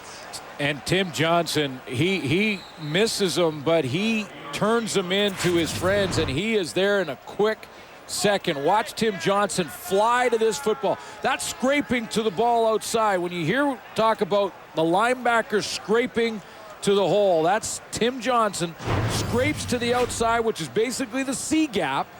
And he goes scraping there in a hurry, turns that inside, and holds Saskatchewan short. Now Ken Miller's got a decision. Deep in his own end, inside of a yard. Well, they've done it in this vicinity once already tonight. And Stephen Giles comes out again, along with Chris Sarka. Last time, Joel Bell, Jeremy O'Day got the good push, and Stephen Giles got about 3 on the play. Antonio Hall also comes in to bulk up that offensive line. I know when coaches smile in situations like that, it's nervous energy. It's, yeah, especially when it's in your end of the field. Whoa, early movement. Giles will push ahead.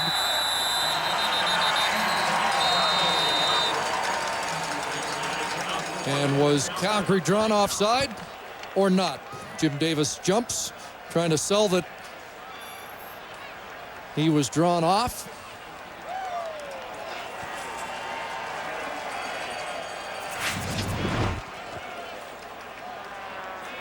Once the Offside. Calgary, 5-yard penalty. First down. Now that offensive line for Saskatchewan were in their stance and steady.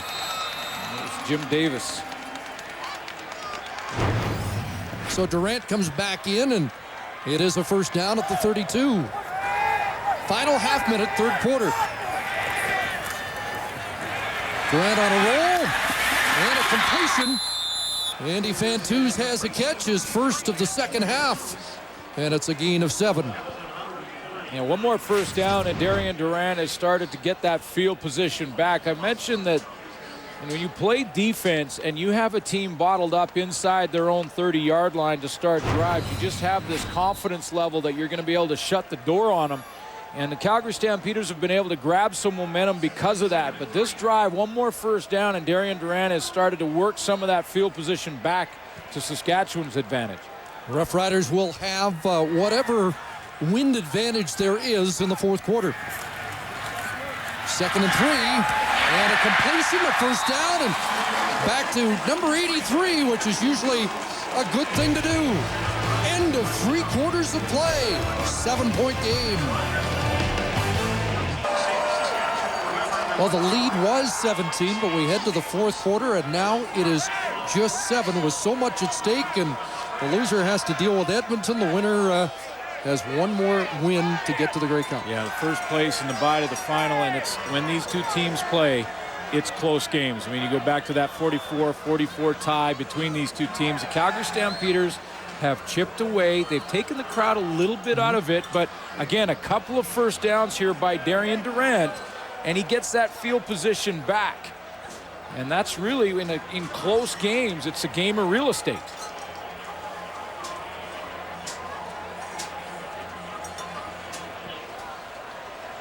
Stampeders, the defending Grey Cup champions, so they've been through this kind of test in recent time. It's new to Darian Durant. Pump and go, Gerard Walker! Can't bring it in. That one just missed as Walker was open. And now a chance to check our third quarter stats, brought to you by Tim Hortons. Always fresh, always. More passing yards for the Saskatchewan Roughriders, but Joffrey Reynolds doing his thing again for the Calgary Stampeders has been their strength all season long. When you look at net yards, almost identical, and the first downs are identical. So one big play here or there, and that was a chance just missed by Saskatchewan. A missed opportunity by a couple of inches. And Darian Durant with just 33 yards passing in the third quarter. 2nd and 10. Steps up. And now has an open man and a completion. And Fantu's another catch. This one in Calgary territory at the Stampeder 45. Darian Durant on the run shows great composure here because Getzlaf is down the sideline. As he scrambles out here to his left, he's looking to Getzlaf down the sideline, knowing that he's got Fantus over the middle. And he's trying to pull the defense to Getzlaf, so Fantus opens up. Fantus over 100 now, 110 yards receiving. Downfield, looks for Rob Bagg, and that one just too far. Keon Raymond was dueling with Bagg, and 30,000 looking for a marker, but none thrown. And you know, Rob Bagg has had a tremendous season, but as he goes down the field there, at one point, you see him just to the right of your screen. At one point, he starts to play for the call here. Right about there, he plays for the pass interference call. I think if he stretches both hands to the football, he may have got the penalty flag. But when he played for the call and kind of reaches back to Keon Raymond, the refs say, no, we're going to let that one go.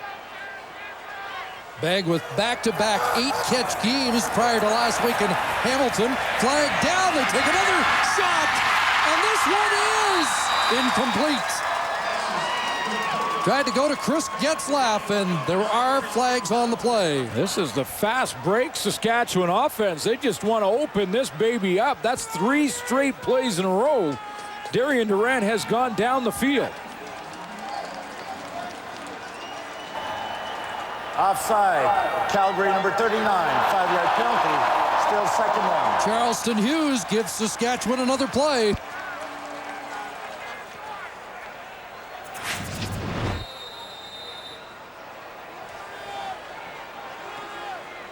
A little bit of an inside stem, meaning he goes inside a little bit, couple of steps, and then straight down the seam on John Eubanks. Close to Luka Kanji field goal range at the 40, 2nd and 5. Durant's swallowed up and dropped at the 43-44 yard line. That may impact Ken Miller's field goal decision. Looked like Darian Durant saw a little bit of a running lane, and knowing he was in 2nd and 5, wanted to take off, but I think it was Big Jim Davis at 280 pounds who's going to close up that escape lane for him. Jim Davis, number 99, steps in here. He gets a nice push, and Durant sees a seam right there to his right. He wants to step up in there. You see how Davis fills that hole, and Durant is in trouble. They're not calling nothing for us. So Sakota comes on. He's kicking for the corner, not for the end zone, is he? No, absolutely. Even in a 7-point game, the field position's what they're playing for, and that one is out inside the 20, or is it not? That's and a penalty. It's a flag at the 22. Calgary likely to take it there nonetheless. Early 4th quarter. Pacific. A touchdown separating two teams vying for first in the CFL West with 12:37 left. And Calgary's got the football. They'll start at their own 22.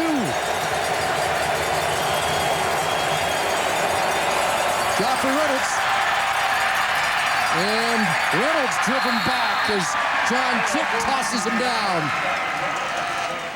Well, Saskatchewan Roughriders have flopped the field here now, and they put Calgary Stampeders in a hole. So now the confidence goes to the Saskatchewan defense, and this is the key down in 2nd and 7. They can continue to exchange even kicks here. They keep Calgary bottled up in their end with the lead. Henry Burris needs one big play to change that. 3-man front, Chick, Bags, and Mullender. 2nd and 7. Burris, is he going to take off? Still dancing. And Henry Burris has got a first down at the 35. What a big play by the scrambling and elusive Henry Burris. It's amazing. Henry Burris in the last 3 games, 20 times he's rushed the football for closing in on 100 yards. When the game gets more important and you get down the stretch, Henry Burris will do this and break down the defense. He understands the importance of a first down right now deep in their end to get the field position back, and that was a special play. One of the Roughriders D linemen has taken a knee. It's Luke Mullender. Roughriders had Burris surrounded. Looked like they were about to record the 2-and-out they were looking for, but number 1 had other plans. The Edmonton Eskimos are trying to make travel plans. 11 minutes. Wondering if they're going to go down the road a couple of hours or travel to Regina. But you just can't coach what Henry Burris did on this play. And the quarterback that was injured last night in BC, in Casey Printer, is probably the only other quarterback in the league that can make that kind of play.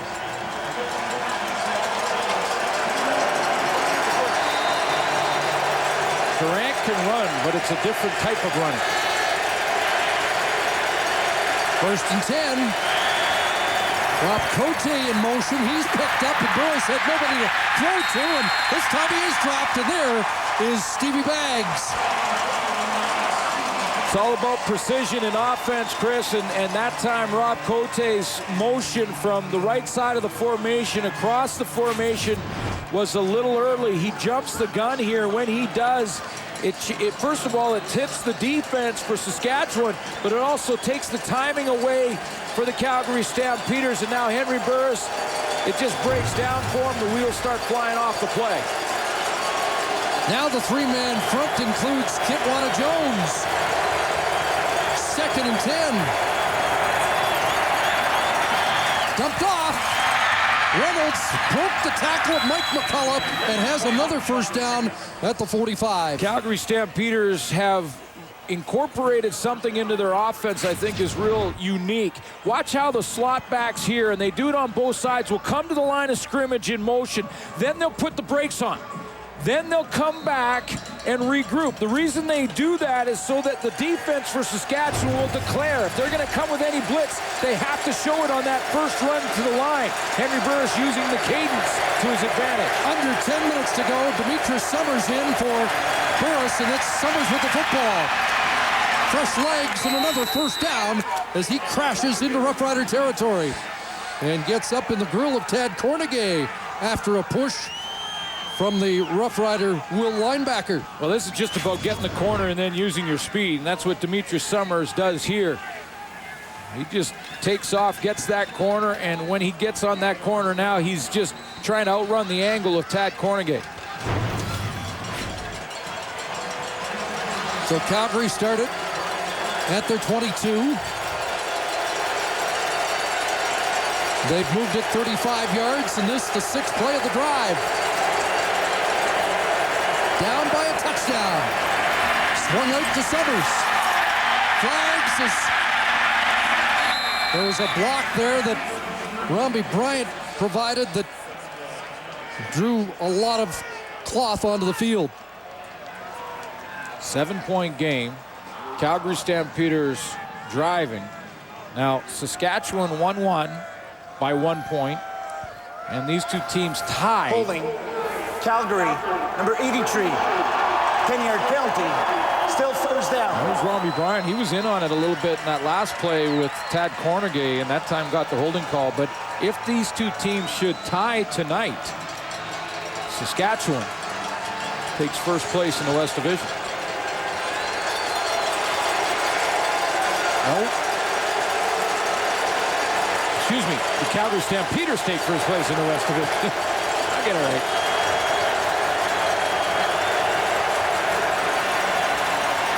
Over the middle, this is intercepted. There is a flag down. Tad Cornegay's got it. Is the interception going to stand? It would be the second of the game. But as soon as Cornegay put it away, the marker was thrown in the defensive backfield. Yeah, and it was right at that point of attack, Chris. And it's in the pass interference area. Henry Burris knew it automatically. Legal Nick Lewis was receiver. Saskatchewan. 10-yard penalty will repeat first down. Nick Lewis was the target. And I think it was Tad Cornegay. Just to the right of your screen. Quick pump fake there from Henry Burris. And Ray Williams was there as well. It looked like it was Ray Williams with first contact, and then Cornegay got the ball. Wipes out what would have been the second pick of the game by the Roughriders. And it gives Calgary a first down. Burris gets away again and throws a completion to Nick Lewis, a one-handed grab at the 43-yard line. A little pump fake there from Henry Burris to get the defender to get his hands up and hesitate. And that buys Henry Burris just another split second here. A little play action fake to Joffrey Reynolds. That little pump fake got John Chick wide. And then a one-hander by Nick Lewis involved in back-to-back plays here. One where he draws the penalty and then a one-hand catch. But you're right, the penalty by Ray Williams gave, most importantly, the Calgary Stampeders a fresh set of downs. Yeah, that was 1st and 20. Another look at that penalty, because at 1st and 20, the turnover, first of all, but even if they don't get a turnover, it's a tough uphill battle. Nick Lewis now at 997 yards for the year. First down Stamps. Joffrey Reynolds piles down to the 40. Keith Shulligan there again, the former Parkdale Panther, a native of Spruce Grove. He doesn't want to see the Eskimos next week. And a couple of Roughriders slow. Omar Morgan and Sean Lucas are slow to get up. Looks like it's Lucas is up after a collision with Morgan.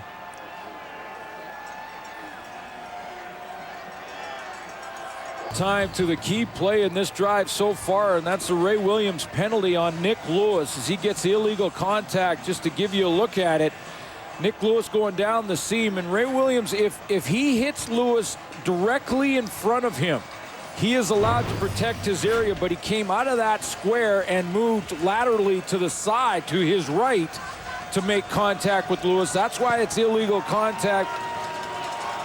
And that's what gave the Calgary Stampeders that fresh set of downs. Roughriders leading tackler Sean Lucas to the sidelines. Terrell Freeman comes in at the strong side linebacker spot. 2nd and 8.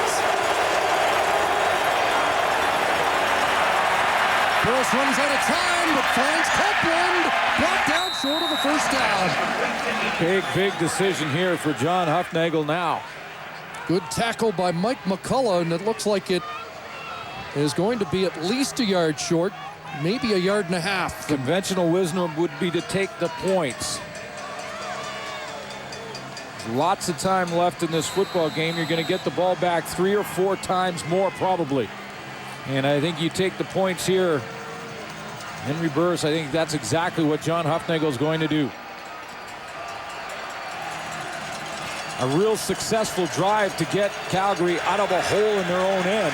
They're 22. And now DeAngelis from 41.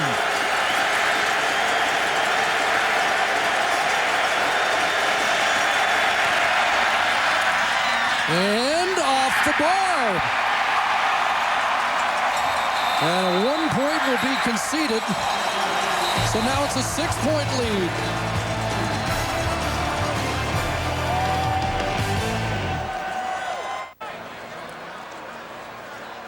Critical miss. It remains a 7-point Rider lead.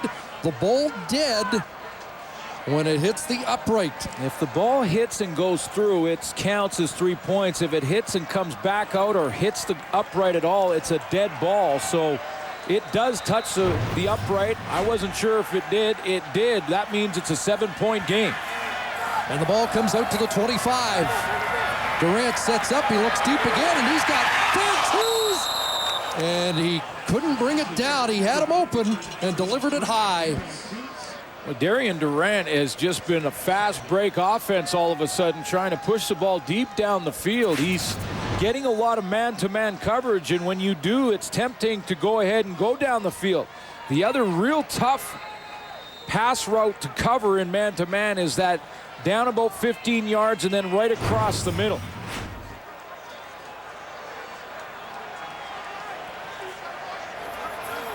Second and 10. 6 receivers out. And Durant over the middle. He's got a completion. Just gets left. And is that a horse collar as he's dragged down at the 42-yard line by John Eubanks? And the Roughriders wonder where the call is. Yeah, and I talked to the officials over the last couple of weeks, and if you grab jersey from behind, it can be called a horse collar as well. Not just the harness, but this is that play I was talking about. If you go down the field and run right across the middle, it's a very tough pattern to cover in one-on-one, and you can see Getzlaf gets open. Now, the officials have told me that you go from behind and just grab jersey, that can be called a horse collar as well, but no flag. 17 for Getzlaf, a first down at the 43. On the ground, Cates, and Devon Claybrooks had him in the clutches with Justin Phillips there as well. Not surprised at all that in man-to-man that's what they go to, because you know the temptation offensively when you get especially uptight bump coverage that Calgary likes to run on the outsides, especially the temptation is to go deep with the football and try and make the big play. But it's a tough throw to complete. That dig route, that down and in route, is the one that you can really make up some yardage and move the chains. Adam Nicholson at wide out on 2nd and 10. Pressure off the edge. Durant hit as he delivered as Keon Raymond breaks it up with the halfback blitz. Durant rolled away from it, but not enough. He pulled up to try and launch that football, and when he did, that's when Keon Raymond closed in a hurry. He has 1 sack on the year. He's coming from this direction. Watch Durant roll away. He knows he's got to get away because that backside is not blocked up. No second half points for the Roughriders. 3 straight punts.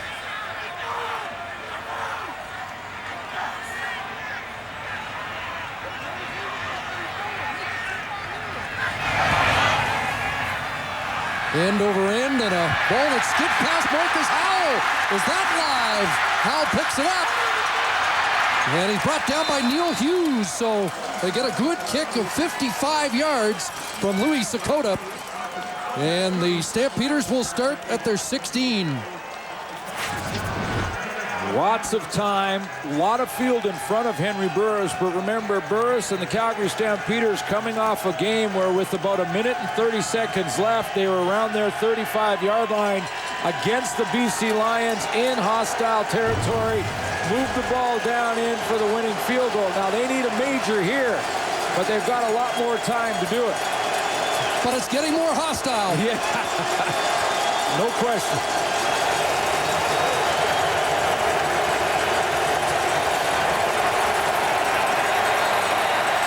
Burris a long out, and he's got Copeland up against Donovan Alexander on the wide side corner. You really do have to defend the entire 65-yard width of the Canadian Football League field when you play against Henry Burris because of the arm strength that he has. That's a long throw. That's a 45-yard throw for a first down for 10 yards.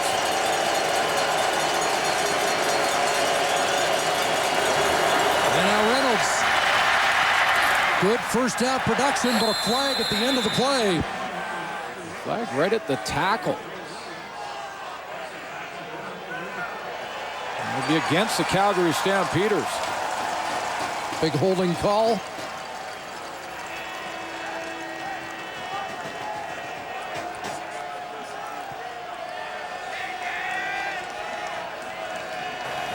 Holding Calgary, number 68, 10-yard penalty. Still first down. Rob Lazio, the veteran center in his 12th year, called for the hold. He was working on Keith Sholigan.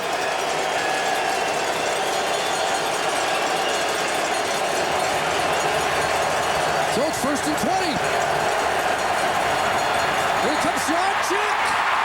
And he's got Burris down at the 1. Flashing his Defensive Player of the Year credentials.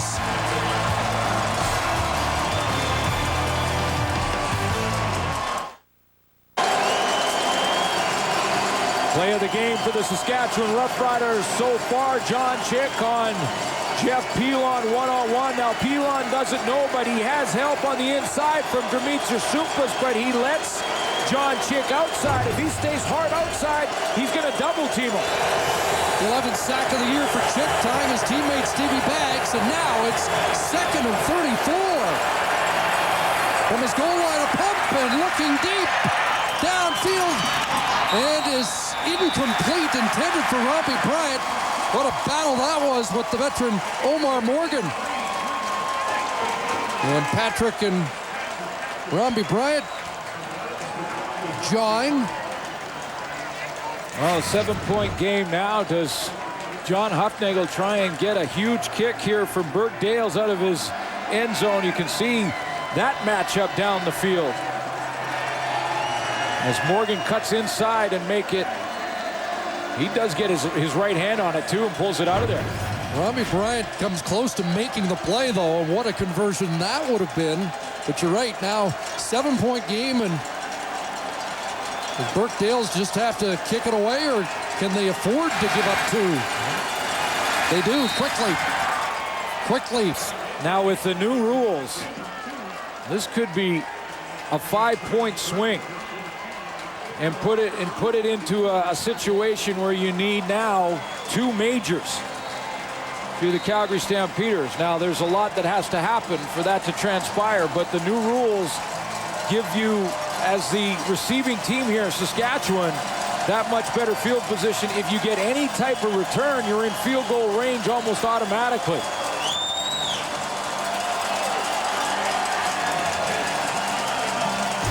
Tonight's game story is brought to you by Molson Canadian. This is our beer. Another 100-yard rushing game for Joffrey Reynolds. Burris off to a slow start. Showed signs. Darian Durant closing in on 300. I have a feeling we haven't seen there's so much more football to be played with these two teams. You just never know. But an interesting decision there by John Hufnagel. Now, when you're that deep, it's almost automatic, but it's a 7-point game. He gives up 2. And now, depending on this field position, because they're going to have to kick off now from the 25, not the 35 like last year. And because it's the 25, does that take away any thought of a short kick? They're down by 2 scores with 2:43 to go. I think you got to try it almost. I mean, the hands team is out for the Saskatchewan Roughriders, and it looks like the onside team for Calgary. And DeAngelis does put it up for grabs. Whose ball is it? That ball's still loose, and it looks like it's going to be Calgary football. There is a flag on the play. Calgary, the last team to touch it, to knock it out, but let's find out what the flag is. It's an offside on the kickoff. Calgary 95. Devon Claybrooks was offside.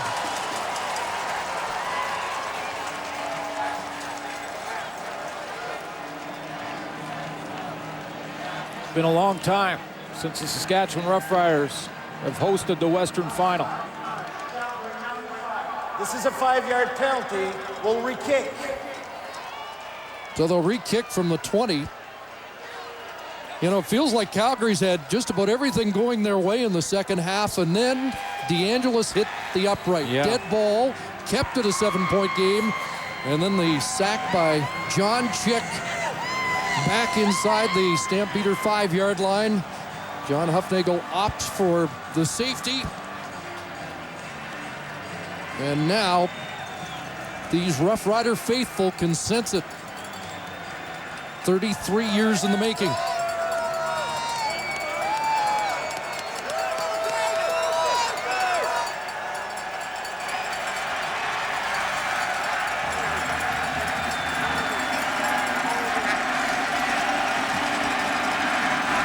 This time DeAngelis kicks it away.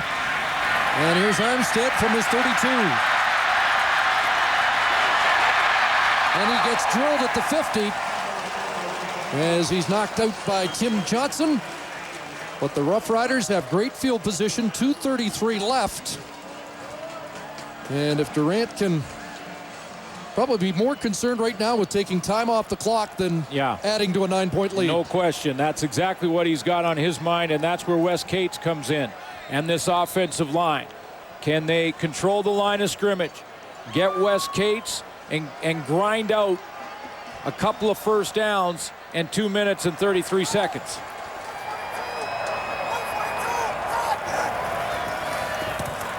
Well, they're going to drop it off to Fantuz. First man misses. And Fantuz with some good yards after the catch, close to a first down. You know, and a play like this, Chris, is really a glorified run play. I mean, this is not necessarily a drop back into the pocket, look down the field, and try and throw the football. This is a little play action to Wes Cates. You got Andy Fantuz coming out of the backfield. It's really only a 3 or 4 yard throw. So it's very high percentage, very safe, and it gets you in 2nd and 4 if you're Saskatchewan. And this first down could be for first place in the West. I think, timeout Saskatchewan. They're going to get it right. They understand the importance of it, too. Want to make sure. Didn't have to go to Walmart to find out how big this next play is.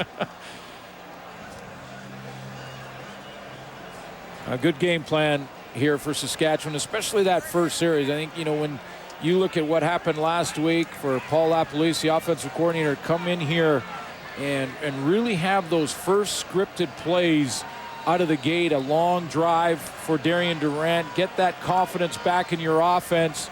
And for the first time against the Calgary Stampeders, like Durant said to everybody early in the show, to get the lead on them. They've been coming from behind against Calgary all season long. They wanted to know what it felt like to have the lead and have Calgary try to catch them. What's the call to try and nail down first place? Over the middle, Fantuz, he's got it. Or does he? No. Yes, he does. They'll mark it at the 49, and it is a first down.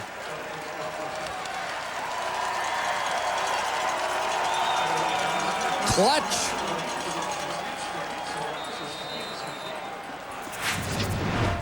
Let's take another look at this spot. Hand goes down by contact over that yard stripe, which is the 50. That's a pretty good spot. Last 2 games against Calgary, Andy Fantuz has 22 catches. Cates straight ahead, Malik Jackson hanging on, and we hit 2 minutes remaining. This is the kind of performance they needed out of Andy Fantuz without Weston Dressler, and boy, is the big man delivered. And he sure has. And then a catch here or there from Rob Bagg. And again, stellar performance from Darian Durant. You know, it's been a remarkable race, and it's not done yet with 2 minutes left. I don't know if anybody's surprised how close the West was this year, but dial back to July, and how many people outside the province of Saskatchewan thought the team in green here was going to finish first in the CFL West? Yeah, I mean, you know, out of the gate, won the first 2, but then lost 2 straight.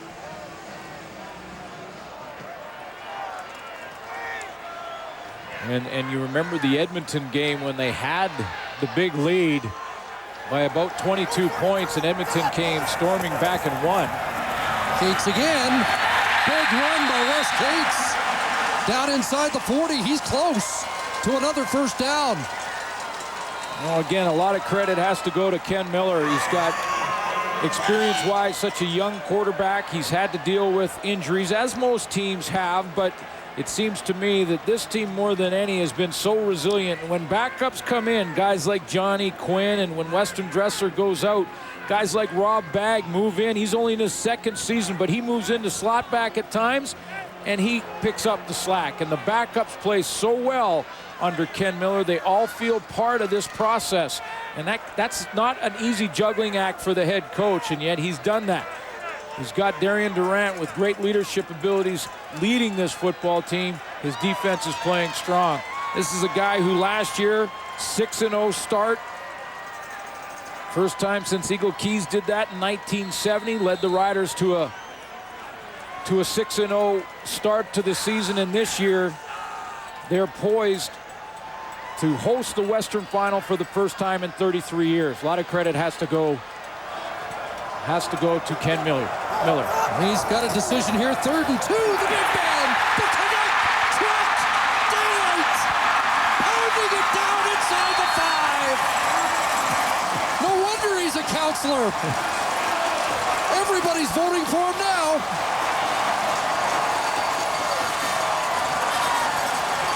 Third and 2 feet. And he takes it 31 yards. Look at how focused Chris Zarka is.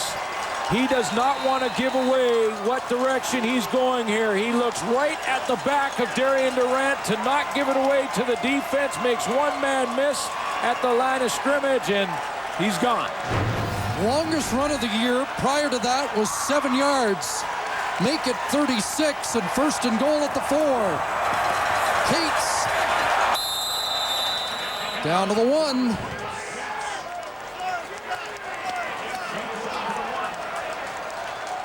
Just over a minute left, and Chris, Darian Durant, just to continue with that theme back to 1976, is the first quarterback since Ron Lancaster in 76 to start 18 games throughout the entire season.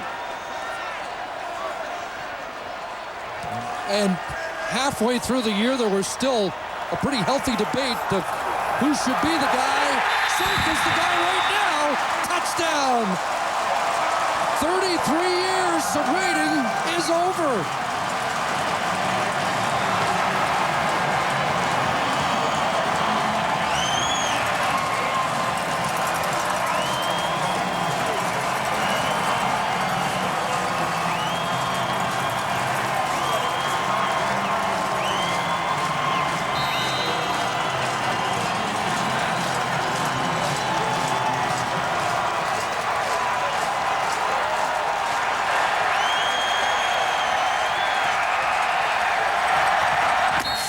Up by 16 with 47 seconds left. The Western semifinal will be the Battle of Alberta. The winner of that one will have to come to Mosaic Stadium. And the road to the Grey Cup will indeed go through Regina.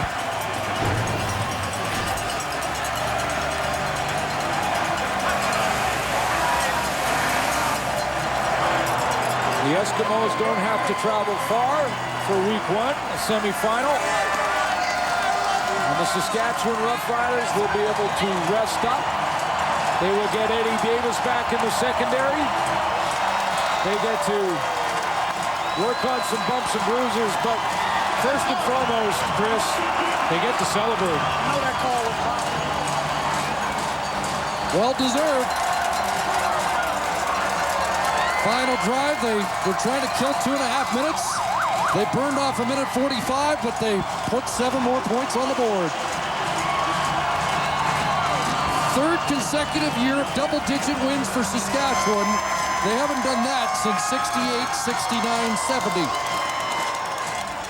but there's a new era here, and Darian Durant is at the helm. That kickoff goes out, and Calgary will take over at the 45. 1976. 33 years ago, they clinched first place. Ron Lancaster was throwing the football. Our dear friend Lee Pedersen was a big man back then for this team, and Bob Richardson in the end zone. We won't talk about the end of the season.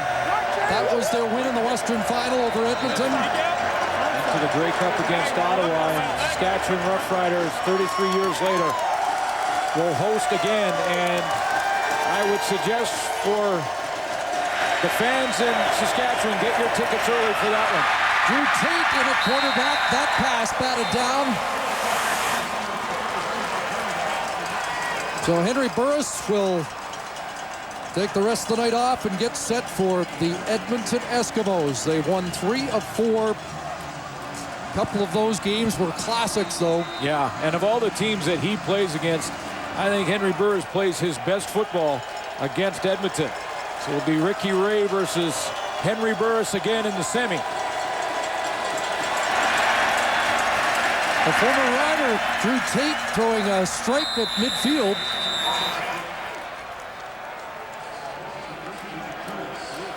Really was a chess match of field position here in this one, Chris, especially in this second half, as you know, these quarterbacks work their ways out of holes and out of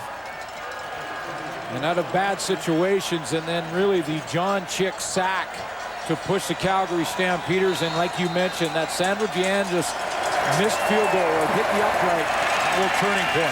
John Cornish down to the 35.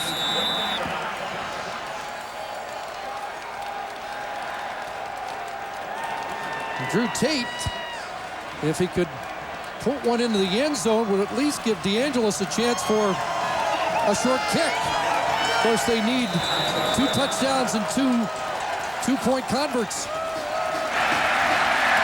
Across the middle, and Tad Kornegay is going to drag down Nick Lewis. That's 1,000 yards for Nick Lewis. A little consolation on the night for him, but for the 6th straight year, number 82 goes over 1,000, and Ken Miller's savoring the moment.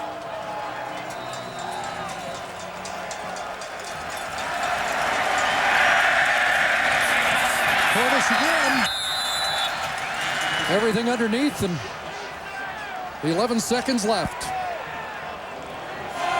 It really sets up some kind of run here in the playoffs when you consider the Battle of Alberta will kick it off in the West, and then the winner of that will come into this jungle.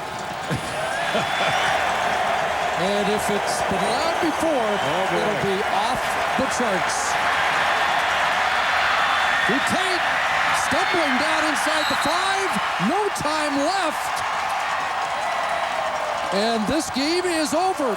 The Saskatchewan Roughriders will celebrate a first-place finish in the West for the first time in over 3 decades. They beat Calgary twice and didn't lose to them in 3 starts and deserve to be first in the West. The Grey Cup champions will host the Edmonton Eskimos next week in the Western Semi, and one of those teams will earn the right to come to Mosaic and play in the Western Final. The celebrations on in Regina. The final score, Saskatchewan 30, Calgary 14. 10-7-1, the Riders rule the West. So long from Mosaic.